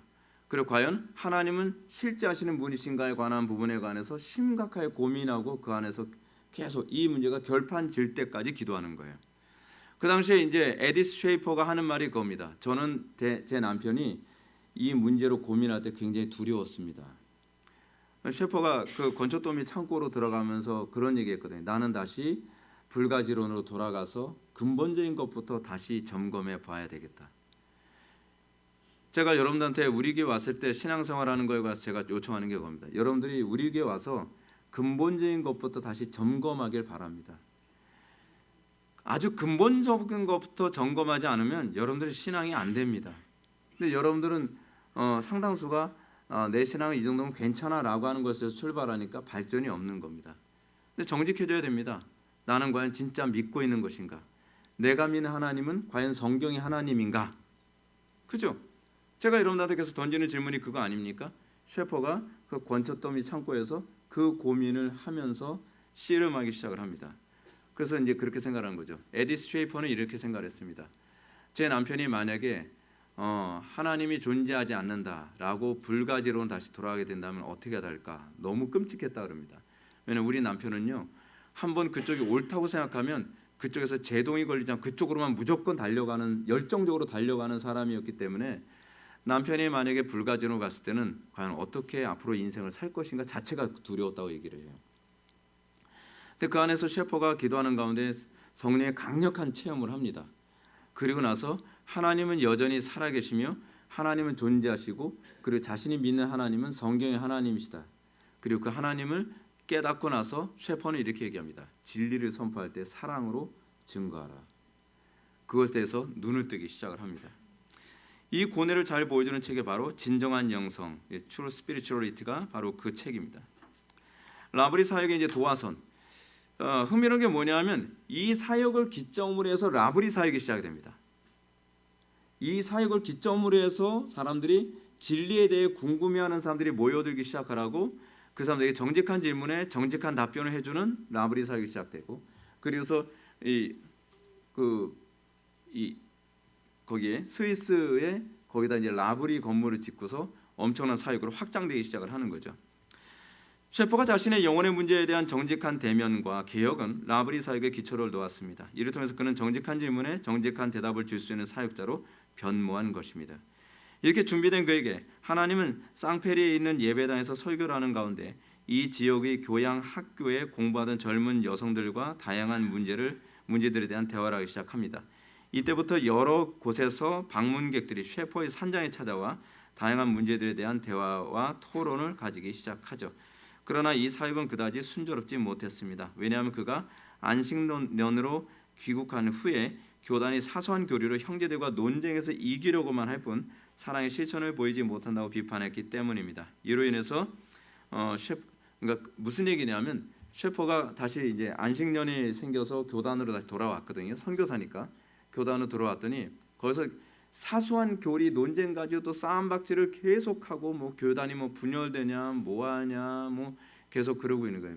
그 주제 중에 하나가 이제 두 가지였는데 하나는 뭐냐면 그 당시 이제 금주법이 미국에서 통과된 상태였는데 술 마시는 이 문제에 대해서 옳으냐 그르냐에 관한 문제를 가지고 이게 교단이 갈라지냐 마느냐 하는 거예요. 두 번째 문제는 뭐였냐면 천년설에 관한 문제였습니다. 전천년설이 옳으냐 무천년설이 옳으냐. 전천년설 옳은 놈은 저쪽으로 가라. 우린 무천년설끼리 놀겠다. 또는 무천년설 주장하는 놈들은 저기로 가라. 우린 전천년설주의자들끼리 놀겠다. 뭐 이런 식의 비본질적인 문제 가지고 싸움박질하고 있는 거예요. 그러니까 셰퍼가 그런 거 보면서 한심했던 거죠. 그러면서 뭐라고 해요? 여러분, 복음의 본질이 무엇입니까? 복음의 본질은 사랑이 아닙니까?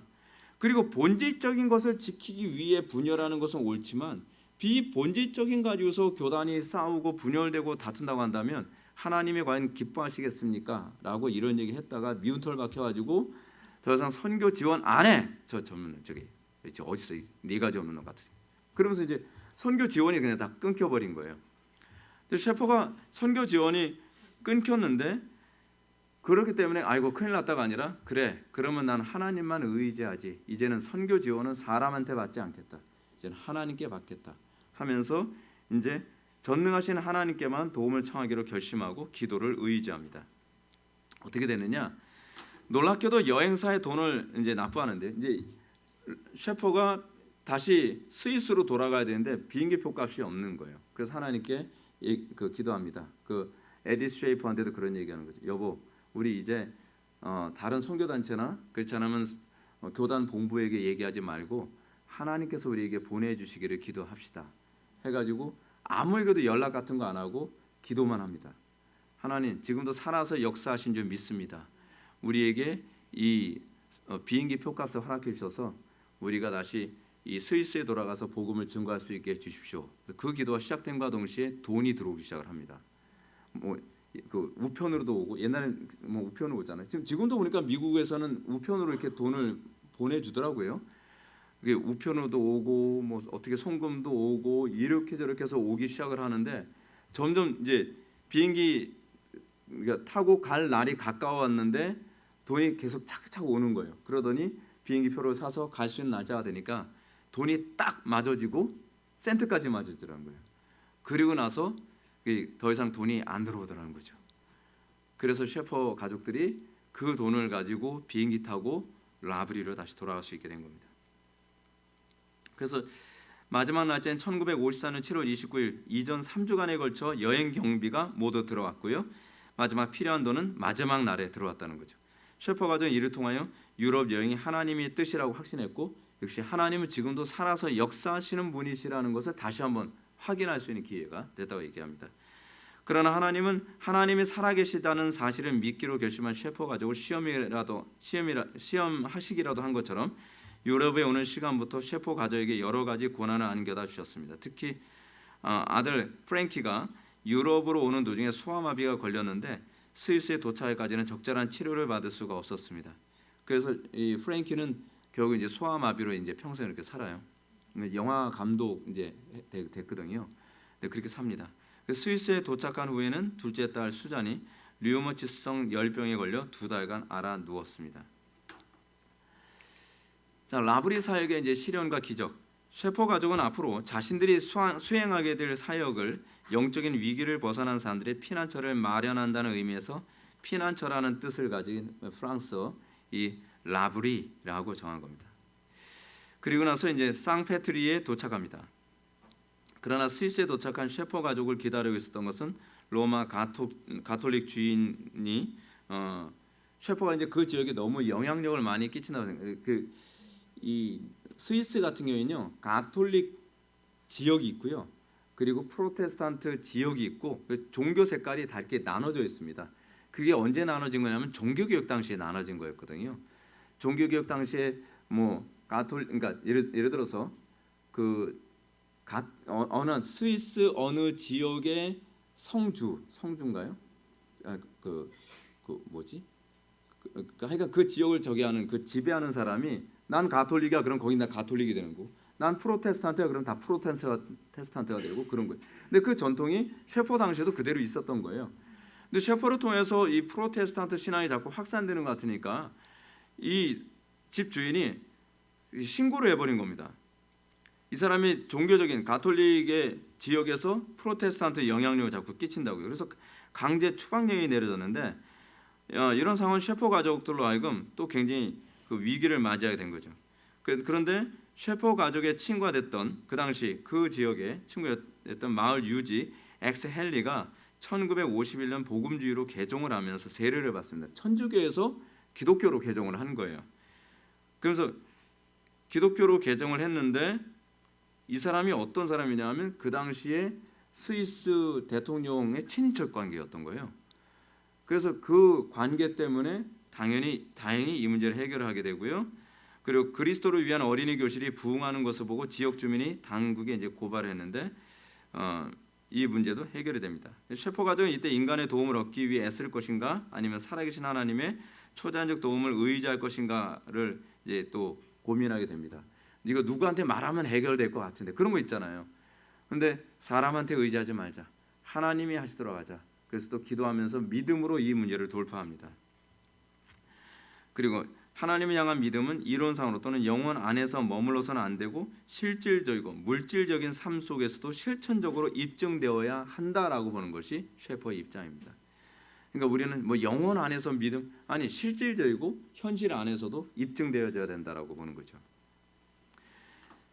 그래서 셰퍼는 추방 조치를 피하기 위하여 필요한 조건들 가운데 하나로서 위에모라는 작은 마을에는 레 멜레즈, 이게 낙엽송이라는 뜻인데 레 멜레즈라는 이름의 산장을 구입하기로 결정합니다. 그것이 우리가 맨 첫 번째 페이지에서 봤던 그 사진입니다. 셰퍼 부부는 이 산장 구입에 필요한 비용 문제와 체류 문제를 철저하게 살아계신 하나님께 의지하기로 하고, 하나님께서 기적적으로 해결해 주시면 스위스에서 라브리 활동을 시작하는 것이 하나님의 뜻으로 알고 추진하기로 합니다. 첫째로 셰퍼 부부는 결정을 한 다음 날 아침 10시까지 $1,000를 보내달라고 기도했는데 그 다음 날 아침 $1,000 수표가 들어오는 편지를 받게 됩니다. 둘째로 보증금 8,000 스위스 프랑이 지불기 안에 8,011프랑이 들어옵니다. 셋째로 잔금 및 마무리 비용 $7,000도 딱 3프랑이 넘는 액수로 매매를 마무리하는 시점 이전에 들어옵니다. 셰퍼 부부는 재정적인 모든 문제가 기도로 다 해결되어집니다. 그러니까 여러분들, 그러니까 제가 셰퍼를 좋아하는 이유가 이겁니다. 셰퍼는 이론가만이 아닙니다. 실제적입니다. 그 삶 속에서 믿음으로 살아가는 사람이었습니다. 여러분들 삶 속에서도 여러분들이 우리 교회에서 이런 교육을, 이런 가르침을 받지만 그냥 지식적으로 뭐 교리적으로 뭐 옳으네 그거네 좀 그러지만 않았으면 좋겠어요. 삶 속에서 실천하여 그것이 그러한가 아닌가를 날마다 확증하는 삶, 거기에 반석에 세운 집이 되지 않겠습니까? 아는 것으로는 반석이 되지 않습니다. 그 여러분들의 삶 가운데 그 어려운 부분을 믿음으로 극복할 때에 비로소 반석에 세운 집과 같이 되는 겁니다.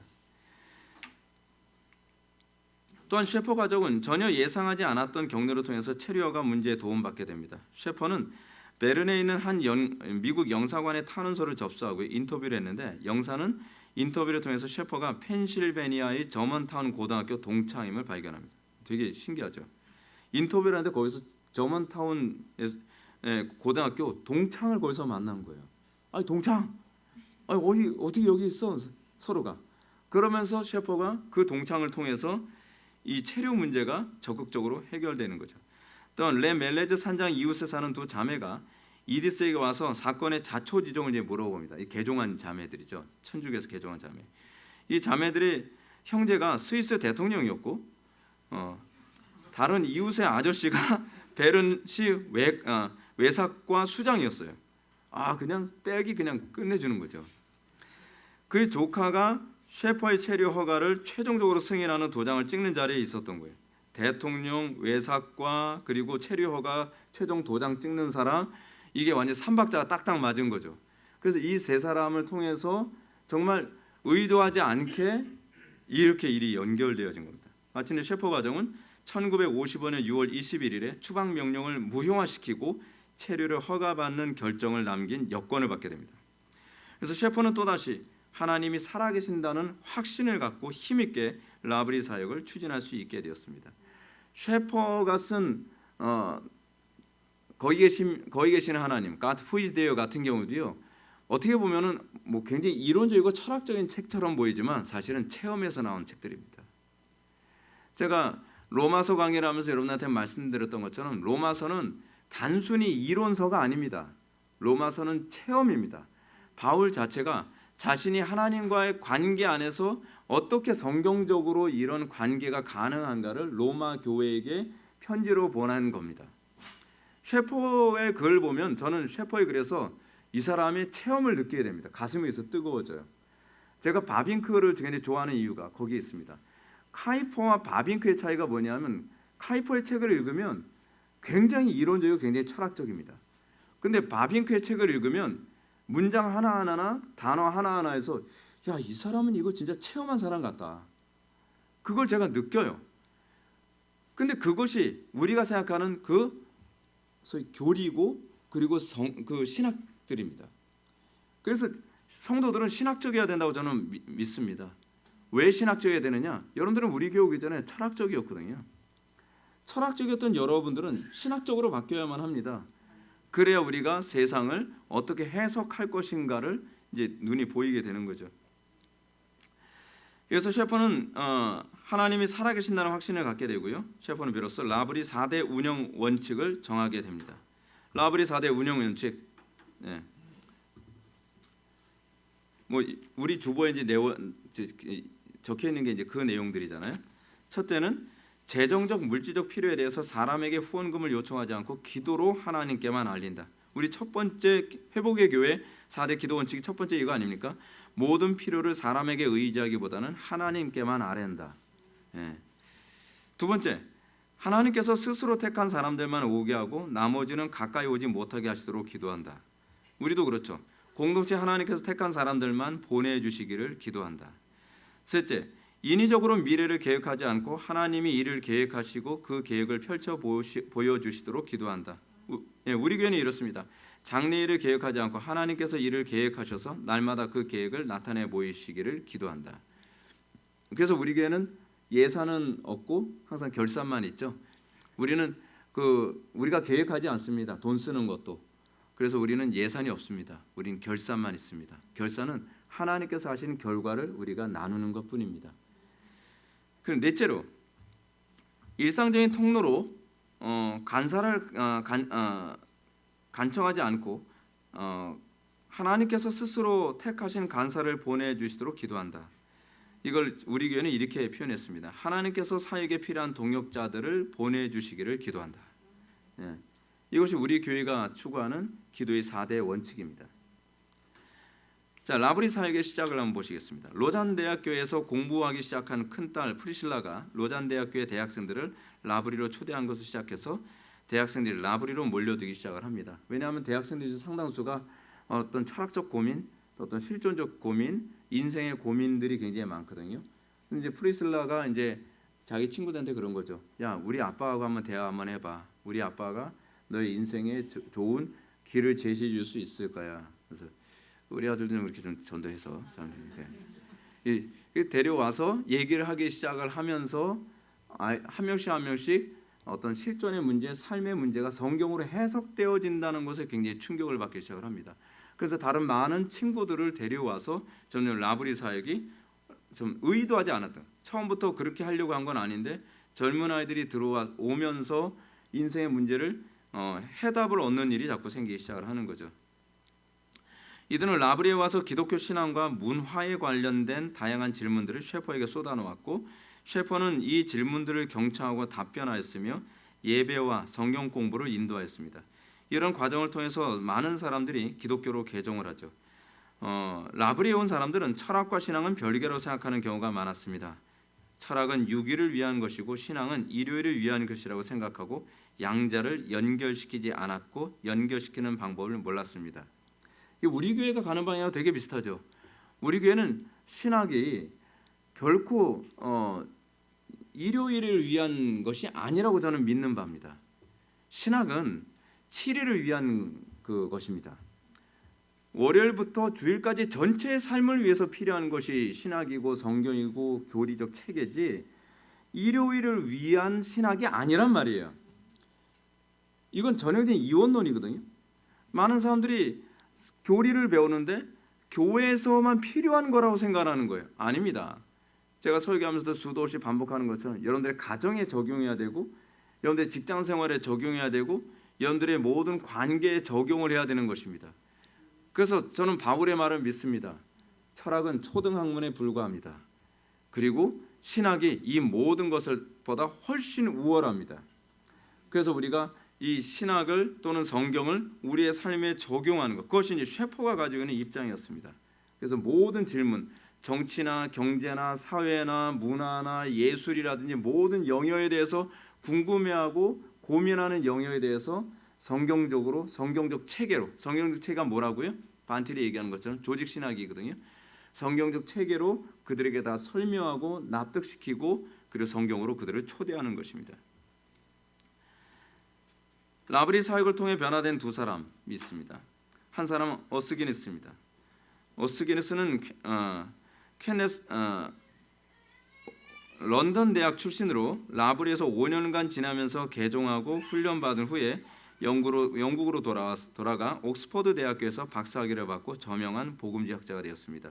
이 오스게니스의 대표적인 책이 소명이라는 책이잖아요. 이 오스게니스가 라브리에서 영향을 받아서 이렇게 사역을 하게 된 사람입니다. 근데 나중에 셰퍼하고 생각이 좀 달라집니다. 애석하게도. 그리고 또 한 사람이 제가 좋아하는 학자인데 낸시 피어시입니다. 불신자였던 피어시는 독일에서 음악 공부를 하던 중 라브리에 와서 훈련받는 중 개종하고 미국으로 돌아가서 대학교 철학과 강의실에서 기독교 세계관이 진정으로 지적으로 일관성 있는 세계관이라는 셰퍼의 논증을 적극적으로 소개하는 일에 헌신합니다. 낸시 피어시 굉장히 지성적으로 생겼죠. 굉장히 샤프하게 생겼습니다. 근데 낸시 피어시는 끝까지 프란시스 셰퍼가 가지고 있는 세계관과 철학적 관점을 계속 잘 계승하고 발전시킨 아주 가장 대표적인 사람입니다. 낸시 피어시의 책 중에서 진정한 진리인가? 그 책 정말 좋은 책이고요. 그리고 낸시 피어시의 과학의 영혼 정말 좋은 책들입니다. 과학의 영혼은 험증학과 좀 관련된 그 책이 증거주의 쪽에 좀 관련된 책이고 낸시 피어시의 진정한 진리는 소위 변증학과 관련된 책으로서 두 책이 굉장히 중요한 그 두 개의 기둥입니다. 낸시 피어시 책이 좀 쉽지는 않습니다. 생긴 것도 쉽지 않게 생겼잖아요. 네. 그의 변화된 사람들, 마크 멜루는 선불교를 믿는 17살의 불가지론자였습니다. 멜루는 불교식의 채식주의자로서 기독교를 동물 잡아먹는 야만적인 종교로 비판했습니다. 멜루는 친구로부터 라브리에 관한 소식을 듣고 위에모로 찾아왔는데 강의를 듣는 가운데 이 여자는 채식주의자였거든요. 어떻게 동물을 잡아먹어 무식하게. 근데 동물을 죽이면 안 되지 막 그랬는데 수업 중에 갑자기 벌이 들어와가지고서 이 여자를 찔렀거든요. 찔르니까 너무 죽여버렸거든요. 죽이고 난 다음에 넌 지금 모순을 범하고 있어. 너는 뭐 동물 죽이면 안 된다며. 근데 왜 죽여? 나 개종해야지. 그래서 개종된 거예요. 윌리엄 에드가는 프랑스 대상으로서 하버드에서 음악을 전공한 수지였습니다. 굉장히 유명한 사람입니다. 에드가는 해럴드 브라운의 소개를 받고 라브리에 왔습니다. 에드가는 사랑하는 전능하시는 하나님이 어떻게 악의 존재를 허용하느냐는 그 딜레마의 질문을 던졌습니다. 우리는 이런 질문 많이 던지잖아요. 셰퍼는 사랑이 진정한 사랑이 되기 위해서는 사랑하는 것을 자유롭게 선택할 수 있어야 한다는 설명을 해주었습니다. 그 에드가는 개종했고 하버드에서 공부를 마친 후에 웨스트민스터 신학교에서 이 사람이 변증학 교수가 됩니다. 윌리엄 에드가가 이상환 교수님의 스승입니다. 굉장히 좀 그렇게 다 연결되어져요. 그래서 이상훈 교수님하고 얘기하게 되면 셰퍼에 관한 얘기를 되게 많이 들을 수 있습니다. 이게 참 되게 재밌죠. 이렇게 다 연결되어 있다는 것이 그죠. 셰퍼의 사역. 셰퍼는 이미 시작한 유럽의 어린이들에게 복음을 전하는 일과 신학적 자유주의와 신정통주의의 위험을 알리는 일을 계속했고요. 스위스 로잔과 밀라노에서 성경 공부를 인도했습니다. 영국 캠브리지 대학교, 옥스퍼드 대학 등에 강연한 뒤에 1958년에는 영국 라브리를 세웠고요. 1960년 1월에는 타임지의 지식인 선교의 보기 드문 사례 가운데 하나로 소개되기도 했습니다. 셰퍼가 타임지에 소개된 후에는 그 타임지에 딱 이렇게 타임즈 해서 딱 이러면서 또 사진도 올라왔겠죠. 셰퍼의 강의가 이제 오디오 테이프로 만들어져서 이제 보급되기 이제 시작을 했습니다. 곧 이어 책으로 출판되기 시작했고요. 1965년과 1967년 사이에는 특히 미국에서 강연 요청이 쇄도하여 하버드와 매사추세츠 공과대학, 휘튼 칼리지, 커버넌트 신학교, 그리고 웨스트몬트 칼리지, 칼빈 칼리지 등에서 강의 등을 진행하게 됩니다. 그런데 여기서 보게 되면 1965년이라고 얘기하지 않습니까? 1965년. 이 당시 이제 이렇게 왕성하게 활동을 했던 거죠. 그 서양 지성사의 발전에 관한 셰퍼의 분석과 기독교적 세계관 혹은 기독교 철학은 셰퍼의 기독교 철학 3부작으로 알려진 책. 그래서 제가 여러분한테 이성에서의 도피를 제가 이제 다음 시간부터 이제 이성에서의 도피를 제가 이제 강의하게 됐는데 제가 걱정이에요. 여러분들 강의하면 이성에서 막 도피하고 싶을 것 같아서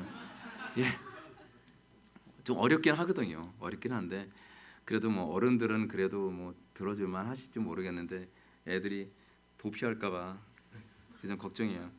근데 이성에서의 도피를 이해하면 이성에서의 도피는 셰퍼 책 전체를 요약한 거다 보니까 어려운 건 사실인데 이걸 이해하면 셰퍼 책을 다 읽을 수 있어요. 어렵지 않게 읽을 수 있습니다.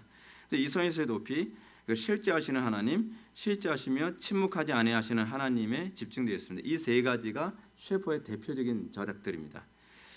근데 제가 이제 이 셰퍼와 관련된 분들을 만나서 얘기를 나눠보면 신기하게 셰퍼는 사회주의에 대해서 그렇게 적대적이었고 그 셰퍼의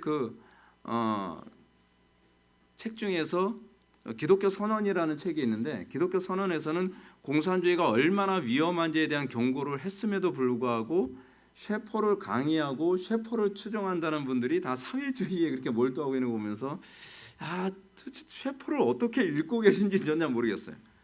전 도무지 이해가 안 돼요. 도무지.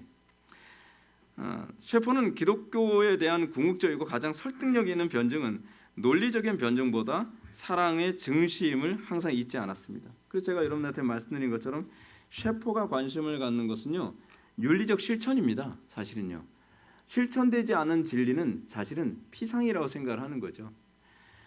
윤리적 실천이야말로 최선의 변증입니다. 근데 요즘에 변증을 말로만 하잖아요. 말로만. 그러니까 우리가 오늘날 우리나라 정치가들에 대해서 어떻게 생각합니까? 말이야 그럴싸하게 하는데 행동에서는 완전히 정반대로 행동을 하잖아요. 자기가 지적한 그 혐오하는 걸 자기네들이 하면서 다른 사람한테 내로남불로 하고 있잖아요. 근데 여러분 기독교가 그렇다니까요. 셰퍼가 가장 혐오했던 것이 그건 거예요. 우리는 기독교 진리에 정확하게 사는 것, 이것이 우리가 말로써 어떤 진리를 논증하는 것보다 훨씬 설득력 있다라고 얘기를 하는 거죠. 제가 우리 교회에서 하는 게 뭡니까? 세상에 교회 세상에 가정들이 어쩌고 저쩌고 도덕성 어쩌고 아니 우리 가정부터 해결하자는 거예요. 우리 가정부터 성경으로 돌아가고 우리 교회부터 성경으로 돌아가고 우리 교회 아이들부터 우리 어른들부터 우리가 이 부분을 하나씩 개혁해서 우리가 말로만 교리를 얘기하고 말로만 신학을 얘기하고 말로만 성경을 얘기하는 것이 아니라 우리의 삶 속에서 그것이 진리임을 개인적으로나 전체적으로 입증해낼 수 있는 공동체가 되어야 된다는 거죠. 그것이 셰퍼의 입장이고요.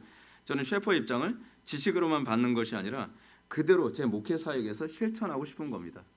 그래서 제 목회 사역은 딱 가장 강력하게 영향을 끼치는 분이 두 분이죠.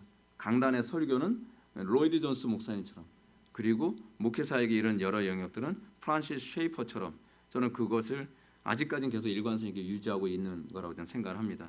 더 선명하게 하고 싶을 뿐이에요. 진리의 실천. 1960년 초반까지 주로 기독교 진리의 이론적 변증에 집중되었던 셰퍼의 사역은 1960년대 후반부터는 사회 윤리적 실천에 집중됩니다. 셰퍼의 생애의 구도 그 자체가 참된 기독교는 진리와 사랑의 실천을 통하여 나타나야 한다는 것을 증명하고자 한 살아있는 모델이었습니다. 셰퍼가 행동주의자라는 오해를 받은 만큼 사회적 실천 운동에 본격적으로 뛰어들게 된 계기는 1973년에 있었던 미국 연방 대법원이 내린 로데 웨이드 낙태 허용 판결 때문이었습니다. 이 판결은 3개월 이전의 태아에게 낙태를 허용하는 악한 판결이었죠. 그래서 셰퍼는 이 낙태 허용 판결 문제와 관련해서 낙태 반대 운동을 하기 시작합니다. 그래서 셰퍼의 사역을 보게 되면은 이렇게 낙태 반대하기 위해서 이렇게 딱 선글라스 딱 쓰고 이렇게 피켓 들고 이렇게 시위하는 그런 장면이 나와요. 근데 그때가 셰퍼가 암에 걸려서 임파선 암에 걸려서 투병 생활을 하는 중에 한 거였습니다. 그러니까 얼마나 하나님의 영광을 위해서 사는데 철저하고 충성된 중이었는지 모릅니다. 이 낙태 반동을 통해서 프로라이프 운동이 여기서부터 시작된 겁니다. 셰퍼 때문에 시작된 겁니다. 프로라이프 운동이요. 셰퍼가 마지막으로 관심을 가졌던 문제는 정부와 법의 문제였습니다. 낙태 허용 판결에 대항하여 싸우다 보니까 셰퍼가 더 본질적인 부분을 건드려야 되겠다라고 생각을 한 거예요. 그것은 정부와 그 법에 관한 문제였습니다. 이 법을 궁극적으로 지켜내지 않는다고 한다면 시민들이 낙태를 반대하는 것이 의미가 없다고 생각한 거죠. 왜냐하면 정부가 낙태를 합법화시켜 버리면 시민들의 반대가 별 의미가 없다는 겁니다. 그래서 셰퍼가 기독교 선언에서 관심을 갖는 것이 뭐냐면 우리는 정부에 대해서 어떤 태도를 견지해야 되는가? 정부가 법을 만드는 것에 관해서 우리는 복종해야 되는가? 정부가 만약에 성경에 위배되는 법을 만들고 그리고 시민들에게 그 법을 지키라고 했을 때에 우리는 과연 하나님께서 위로부터 내리신 권위이기 때문에 무조건 복종해야만 하는가? 아니다. 우리는 하나님의 법을 오히려 위배하게 만드는 법이란다면 우리는 그것을 저항하는 것이야말로 하나님의 권위와 질서에 복종하는 또 다른 방식이다라는 차원에서 시민 불복종 운동이라고 하는 것을 시작하게 됩니다. 셰퍼가 이 시민 불복종 운동을 얘기하는 데 있어서 이론적 토대를 제공한 사람은 사무엘 러더포드입니다. 사무엘 러더포드의 대표적인 책 중에 왕이 법이라고 하는 책이 있는데 렉스라고 하는 책인데 이 법치 사상에서 떠나 소수의 정치적이고 기술적인 엘리트에 의해 조작된 다수의 의지가 법으로 인식되는 사회에 대해서 경종을 울리고 있는 겁니다. 다수가 이걸 옳기 때문에 하나님의 법에 위배되는데도 불구하고 우리는 그것을 수용해야 되는가? 정부가 하나님 예를 들어서 우리 교회가 코로나 시즌에 예배를 하지 못하도록 했을 때에 제가 이 부분에 대해서 우리는 정부가 예배 금지령을 내렸을 때에 과연 어떻게 반응해야 될 것인가에 관한 문제에 관해서 시민 불복종 운동을 제가 말씀드렸죠.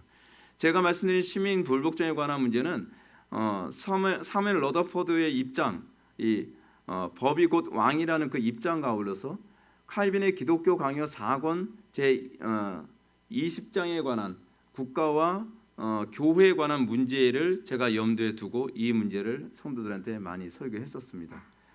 우리의 최종적 권위는 하나님이시지 국가가 아니라는 거죠.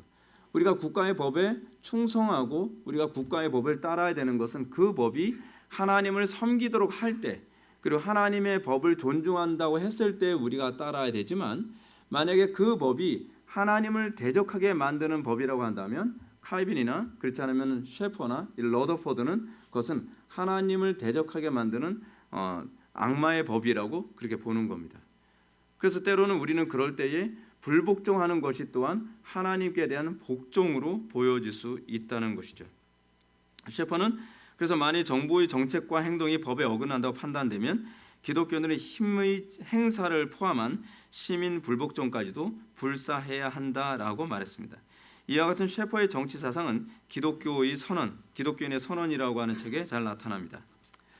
자, 이제 마지막까지 살은 불꽃.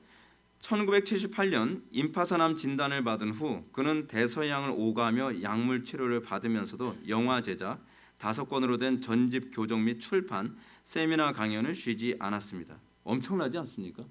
임파선암 우리 교회도 이제 좀 암 때문에 좀 고통받고 있는 지체를 보니까요. 암에 걸린 상태에서 이렇게 이 외국으로 돌아다니면서 대서양을 오가면서 약물 치료 받아가면서 이렇게 한다는 건 거의 초인적입니다, 여러분. 근데 그런 초인적인 헌신, 그래서 제가 이런 모습 보면서 야, 셰퍼는 정말 그리스도와 연합된 사람이구나. 이게 사람의 힘으로 될 수 있는 게 아니겠구나라는 생각을 하는 거죠.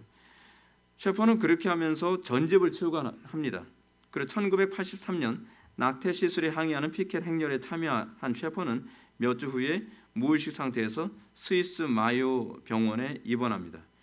그리고 1984년에는 수술을 받고 힘을 얻어 마지막 책인 복음주의 교회의 대재난을 탈구합니다. 이 책은 복음주의가 당시 세상 정신에 타협하는 모습을 경고하는 책이죠. 이 책에서 셰퍼는 복음주의가 많은 일을 해냈지만 타협의 정신은 큰 재앙이었음을 지적합니다. 비본질적인 부분에 대해서는 교회가 서로 포용하고 하나가 되어야 되지만 본질적인 부분에서 타협한 것은 결국 온 세상에 재앙이 된다는 겁니다.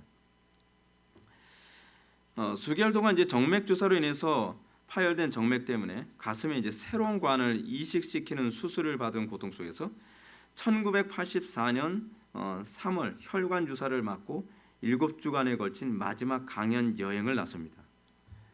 이 가슴에다가 이 호수를 꽂고 말이에요.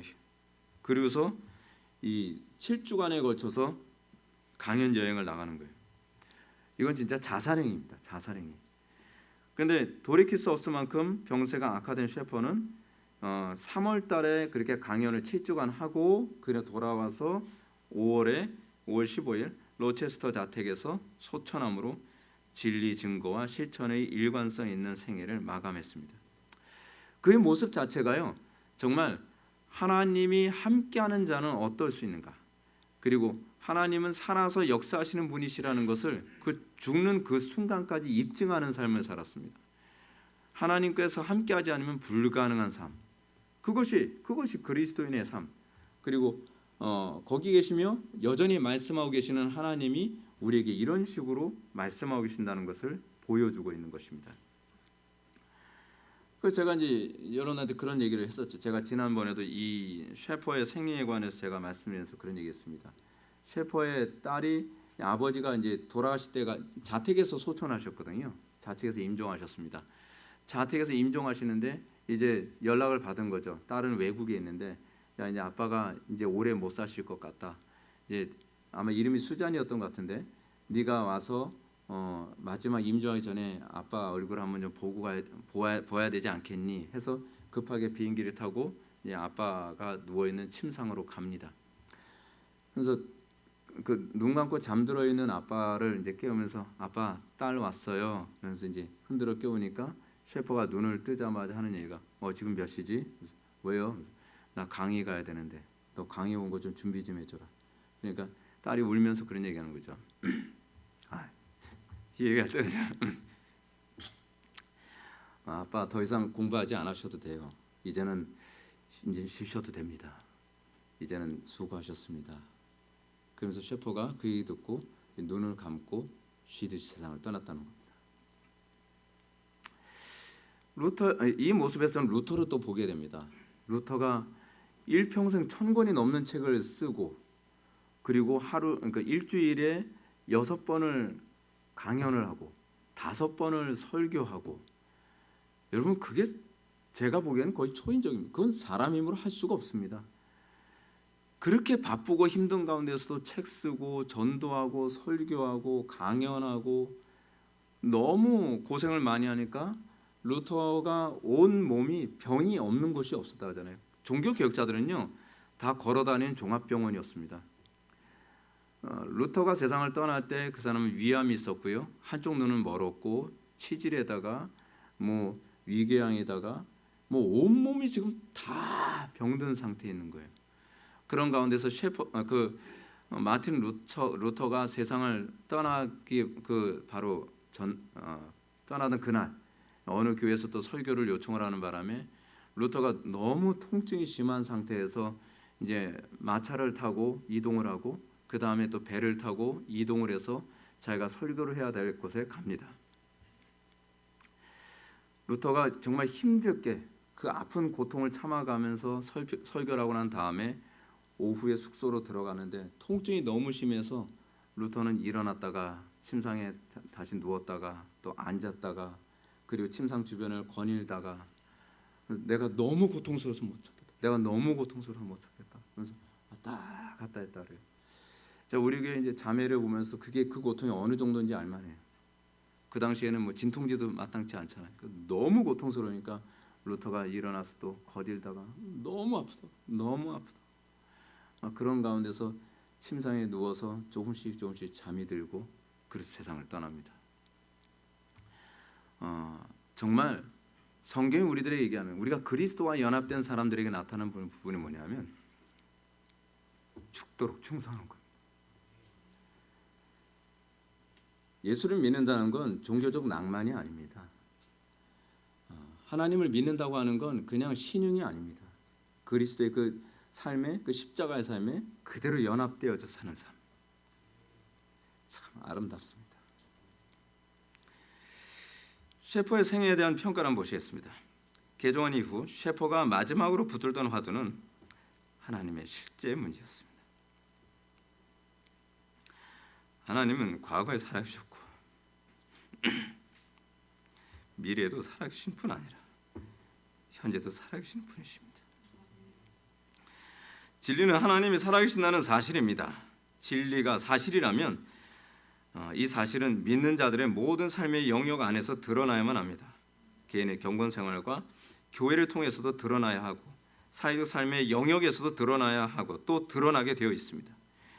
셰퍼는 하나님이 실제하신다는 사실을 논리적으로 변증하기 위해서 심혈을 기울였습니다. 그럼에도 불구하고 그는 위기 상황에서 살아계시는 하나님에게만 의지하여 기도로서 문제를 해결했습니다. 셰퍼가 교회는 사랑의 실천을 증시해야 함을 강조했을 뿐 아니라 실제 활동에서도 낙태반대 운동이나 하나님의 뜻과 법에 어긋나는 정부의 통치에 대하여 시민 불복종 운동을 강조하는 것 등 모두 하나님이 살아계신다는 진리를 이론뿐 아니라 삶의 모든 영역에서 보여주기 위한 그의 신앙 고백이었습니다. 그는 윤리적 실천은 최선의 변증이다라고 하는 일평생의 그 입장을 끝까지 고수하면서 주님 앞에 돌아간 겁니다.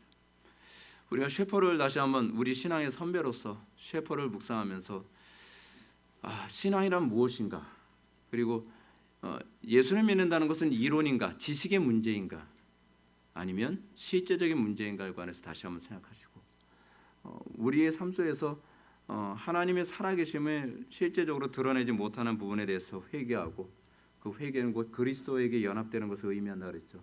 우리가 그리스도와 연합해서 그의 거룩함을, 그 영광을 드러낼 수 있는 저와 여러분들 되기를 주님의 이름으로 축원합니다. 기도하시겠습니다.